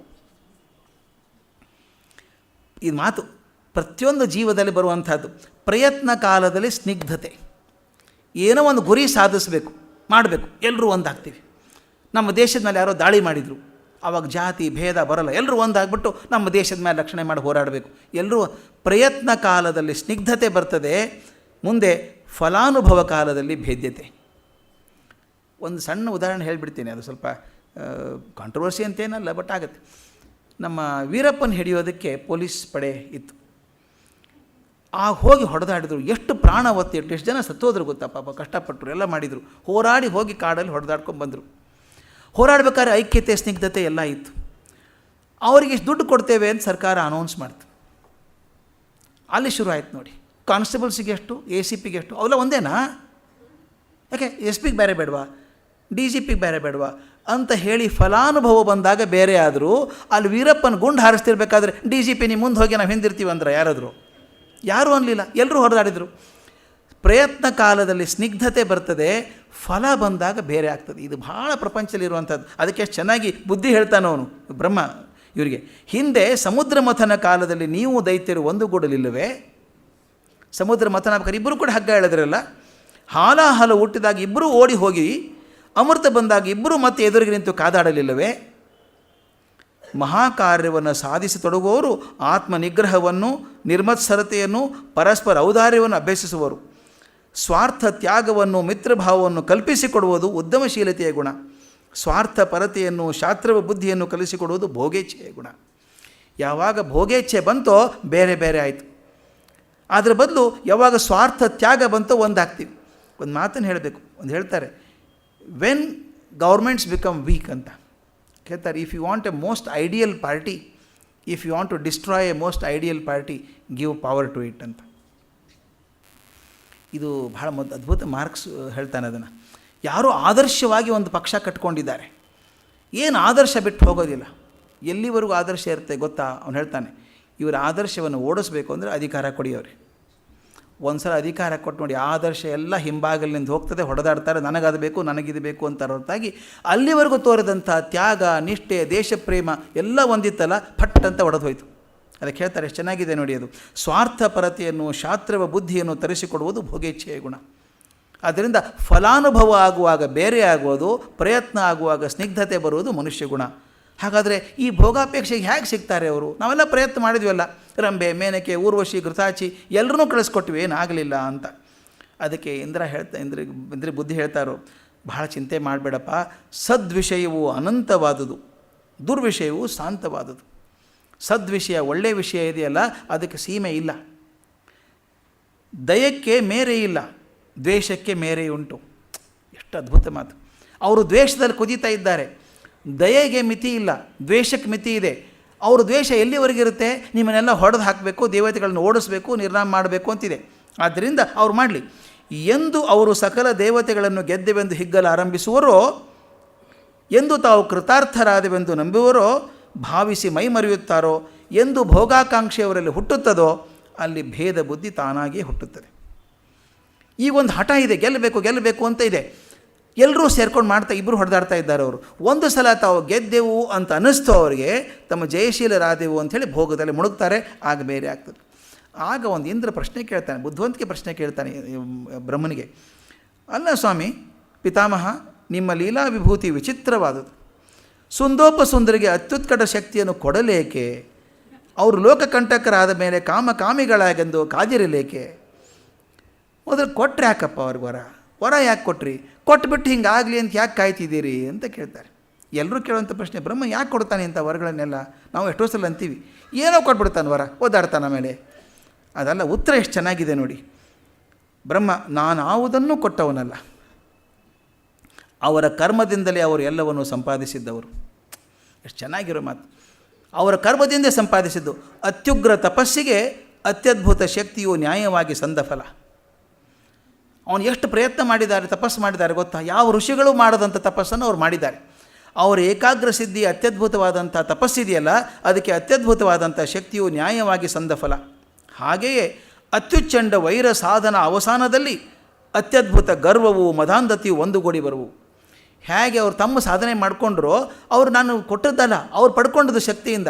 ಈಗ ಶಕ್ತಿ ಬಂತು ಅಂತ ಗರ್ವದಿಂದ ಮೆರೀತಾ ಇದ್ದಾರಲ್ಲ, ಅತ್ಯುಚ್ಚ ವೈರದಲ್ಲಿ ಮೆರೀತಾ ಇದ್ದಾರಲ್ಲ, ಅದರ ಸಾಧನೆಯ ಅವಸಾನದಲ್ಲಿ ಆ ಸಾಧನೆ ಇದೆಯಲ್ಲ, ಮಾಡಬೇಕು, ದೇವತೆಗಳನ್ನ ಹೊಡೆದು ಹಾಕಬೇಕು ಅಂತ, ಆ ಸಾಧನೆ ಮುಗಿದ ತಕ್ಷಣ ಅವ್ರಿಗೇನಾಗುತ್ತೆ?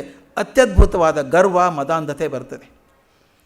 ರಜೋ ವಿಶಿಷ್ಟರಾದ ಅವರಿಗೆ ದೊರೆಯುವ ಜಯವೋ ಜಯವಲ್ಲ. ರಜೋ ವಿಶಿಷ್ಟರಾಗಿದ್ದಾರೆ ಅವರು, ರಜಾಗುಣ ಇದ್ದಂಥವ್ರು. ಆ ರಜೋಗುಣ ಇದ್ದಂಥವ್ರು ಇದ್ದಾರಲ್ಲ, ಜಯ ಜಯ ಅಲ್ಲ ಅವ್ರದ್ದು, ಅದರ ಫಲದಲ್ಲಿ ವಿಷಬೀಜವು ಅಡಗಿರುತ್ತದೆ. ನಾನು ನಿನ್ನೆ ಹೇಳಿದ್ದೆ ಮಾತಿದ್ದನ್ನು, the seeds of failure are embedded in the pinnacles of glory. ಅತ್ಯಂತ ಸಾಧನೆ ಮಹೋಗ್ರದಲ್ಲಿ ವಿಫಲತೆಯ ಬೀಜಗಳು ಅಡಗಿರುತ್ತವೆ ಅಂತ ಎಷ್ಟು ಚಂದ ಹೇಳ್ತಾರೆ. ಅದರ ಫಲದಲ್ಲಿ ವಿಷಬೀಜ ಅಡಗಿರುತ್ತದೆ. ಆ ವಿಷಬೀಜ ಇದೆಯಲ್ಲ, ಅದು ಮೊಳೆದ ತಕ್ಷಣ ಅವ್ರು ಸಾಯ್ತಾರೆ ಅಂತ. ಇಂದ್ರ, ಹಾಗಾದರೆ ಪ್ರಭು ಆ ಬೀಜವು ಬೇಗನೆ ಮೊಳೆಯುವಂತೆ ತಾವು ದಯಗೈಯಬೇಕು, ಈಗ ಅವಸರ ಬೇಗ ಮುಗಿಸ್ಬೇಕು ಅಂತ.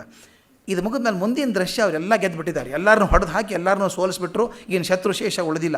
ಹೇಗೆ ಅಹಂಕಾರದ ಅವ್ರು ಹೇಳಿದ್ರಲ್ಲ, ಯಾವಾಗ ಈ ಶೌರ್ಯದ ಅವಸಾನ ಆಗ್ತದೋ ಎಲ್ಲ ಕೊಂದೆ ಅಂತ ಅಂದ್ಕೊಂಡಾಗ ಮದಾಂಧತೆ ಬರ್ತದೆ ಅಂತ. ಈಗ ಬಂದರು ಅವರು ಇಬ್ಬರು ಅಣ್ಣ ತಮ್ಮ ಶತ್ರುಶೇಷ ಏನಾದರೂ ಉಳಿದಿರುವುದೇ, ಏನು ಉಳ್ಕೊಂಡಿದ್ದಾರೆ ಅಂತ.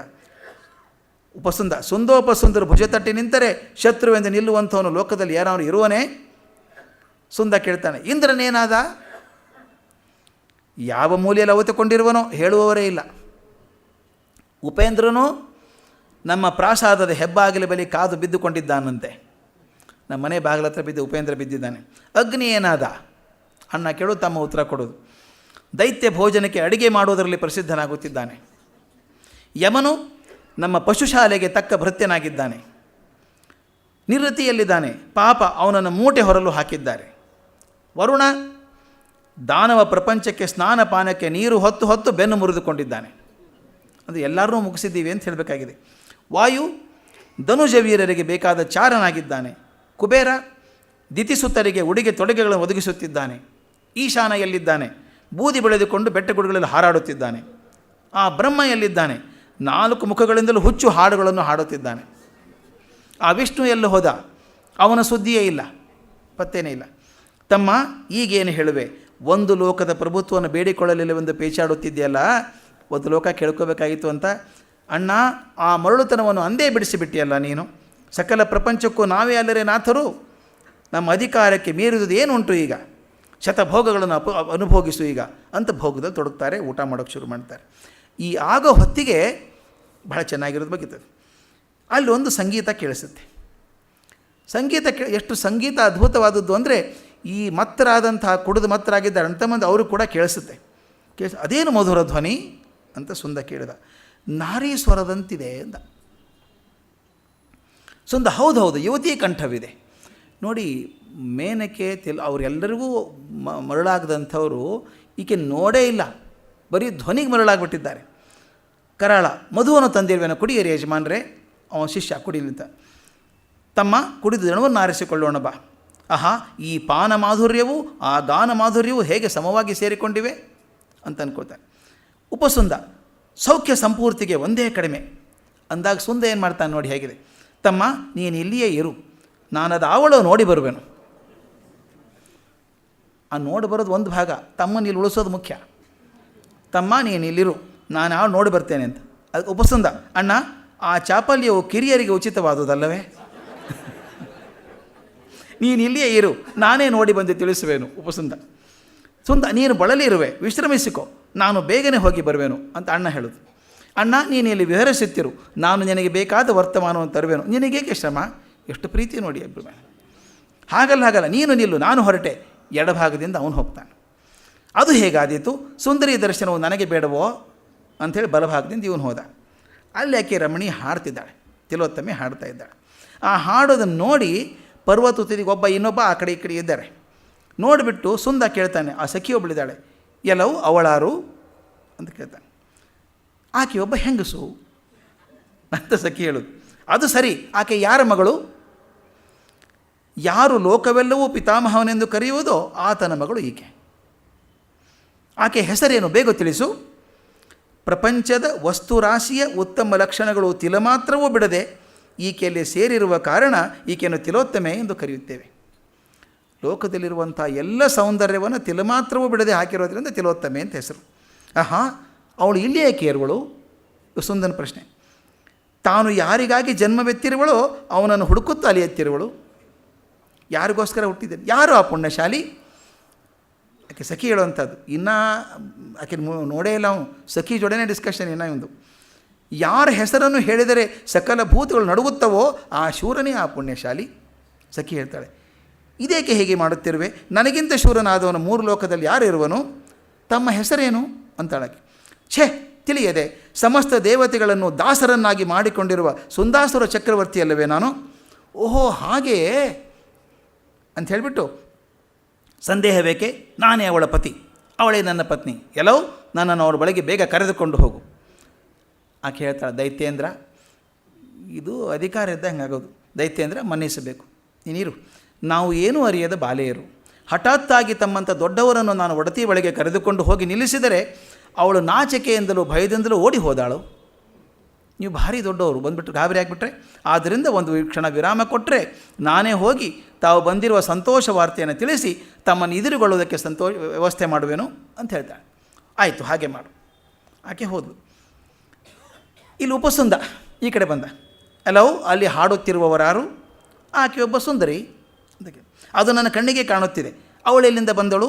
ಅವಳ ಹೆಸರೇನು? ಈಕೆ ಬ್ರಹ್ಮನ ಮಾನಸ ಪುತ್ರಿ. ಈಕೆಯನ್ನು ತಿಲೋತ್ತಮೆ ಎಂದು ಕರೆಯುತ್ತೇವೆ. ಬಹಳ ಸಂತೋಷ. ಈಕೆ ಇಲ್ಲಿಗೇಕೆ ಬಂದಳು? ಆಕೆ ಅದೇ ಡೈಲಾಗ್ ಹಿಡಿತಾಳೆ.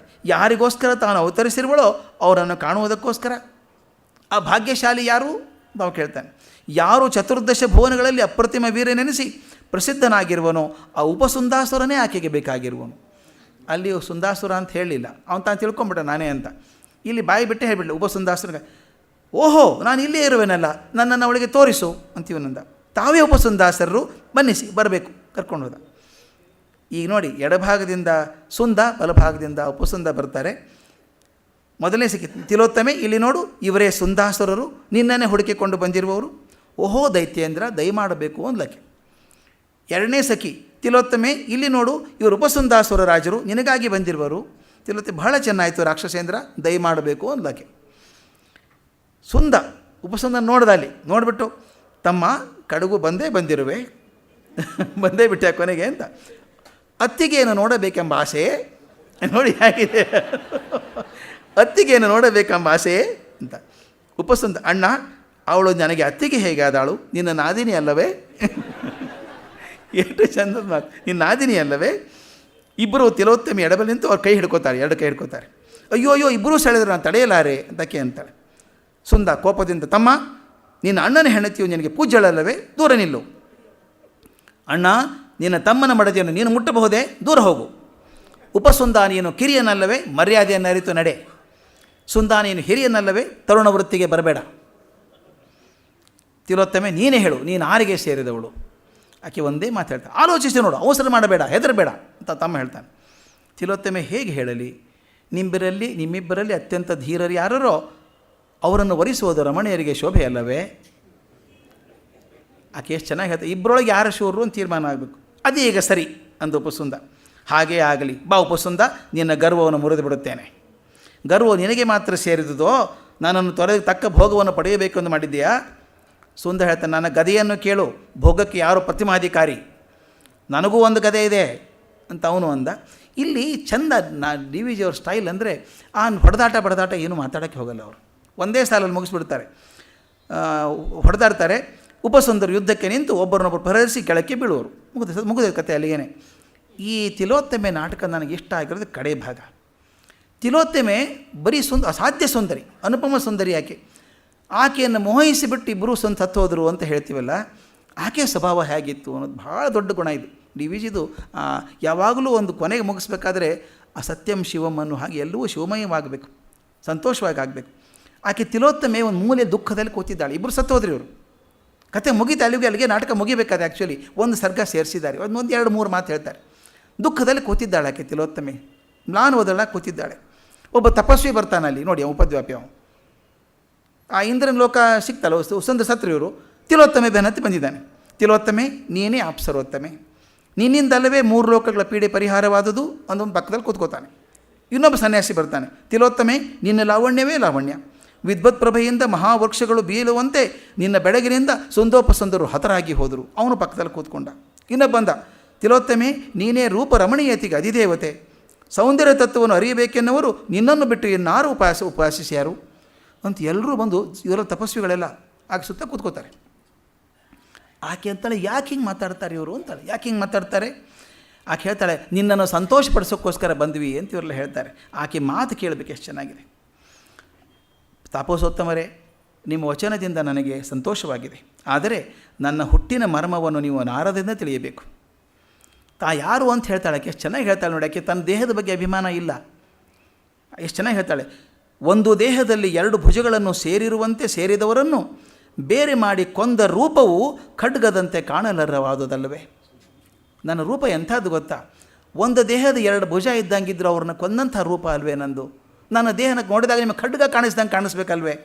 ಸುಂದರ ಚರ್ಮ ಚಕ್ಷಸ್ಸಿನ ಮೇಲೆ ಬಿದ್ದ ಸೌಂದರ್ಯದ ಹೊಳಪು ಅವರ ಬುದ್ಧಿ ಚಕ್ಷಸ್ಸನ್ನು ಮುಚ್ಚಿಸಿ ಅವರನ್ನು ಅಧೋಗತಿಗೆ ಕಳಿಸಿತು.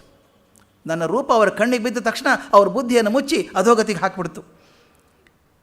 ಅಂಥ ಧೀರರು, ಎಷ್ಟು ಚೆನ್ನಾಗಿದೆ, ಅಂಥ ಧೀರರು ಜೀವಿತ ನಿಯಮವನ್ನು ಮರೆಯುವಂತೆ ಮಾಡಿದ ಈ ಜನ್ಮವು ಇನ್ನು ಯಾವ ಅನರ್ಥಗಳಿಗೆ ಕಾರಣವಾದೀತು ಎಂದು ಚಿಂತೆಯಾಗಿದೆ. ಇದು ತಿಲೋತ್ತಮೆಯ ಗುಣ. ಆಕೆಗೆ ಅವ್ರನ್ನ ಕೊಂದಲ್ಲ ಅಂತ ಅಹಂಕಾರ ಇಲ್ಲ, ಸಂಭ್ರಮ ಇಲ್ಲ, ನನ್ನ ದೇಹದ ರೂಪ ಎಷ್ಟು ಚೆನ್ನಾಗಿದೆಯಲ್ಲ ಅಂತಲ್ಲ. ಅಂಥ ಮಹಾವೀರನ ಬುದ್ಧಿಯನ್ನು ಮುಚ್ಚಿಸಿ ಕೊಂದು ಹಾಕ್ತಲ್ಲ, ಇನ್ನೇನು ಅನರ್ಥ ಮಾಡುತ್ತೋ ರೂಪ ಇದು? ತಾಪಸೋತ್ತಮರೇ, ಸೌಂದರ್ಯ ತತ್ವ ನಿಮಗೆ ತಿಳಿಸಬಲ್ಲವರು ನಾರದರು, ಅವ್ರ ಹತ್ರ ಹೋಗಿ ಅಂತ ಕಳಿಸ್ತಾರೆ. ಹೋಗ್ತಾವೆ ಪಾಪ.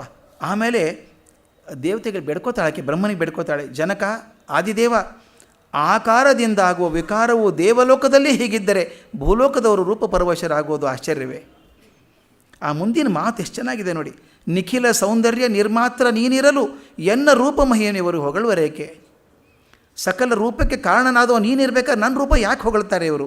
ಕಾಣ್ಬ ಸೊಬಗೆಲ್ಲ ಕಾಣಬಾರದ ಸೊಬಗಿನೊಂದು ಕಲೆಯೆಂದಿವರು ಬಗೆಯರೇಕೆ? ಈಗ ಕಾಣ್ಬ ಸೊಬಗು, ಕಾಣುವಂಥ ಸೊಬಗು ಏನು ಸೌಂದರ್ಯ ಇದೆಯೋ ಇದು ಕಾಣಬಾರದ ಆ ಶಕ್ತಿ ಇದೆಯಲ್ಲ ಹಿಂದೆ, ಅದರದ್ದು ಒಂದು ಕಲೆ ಅಂತ ಯಾಕೆ ತಿಳ್ಕೊಳ್ಳಲ್ಲ ಇವರು? ಈ ಕಾಣುವಂಥ ಸೌಂದರ್ಯ, ಆ ಕಾಣಬಾರದ ಪರಸತ್ವ ಇದೆಯಲ್ಲ ಅದರದ್ದು ಒಂದು ರೂಪ ಅಂತ ಯಾಕೆ ತಿಳಿತಾ ಇಲ್ಲ ಇವರು?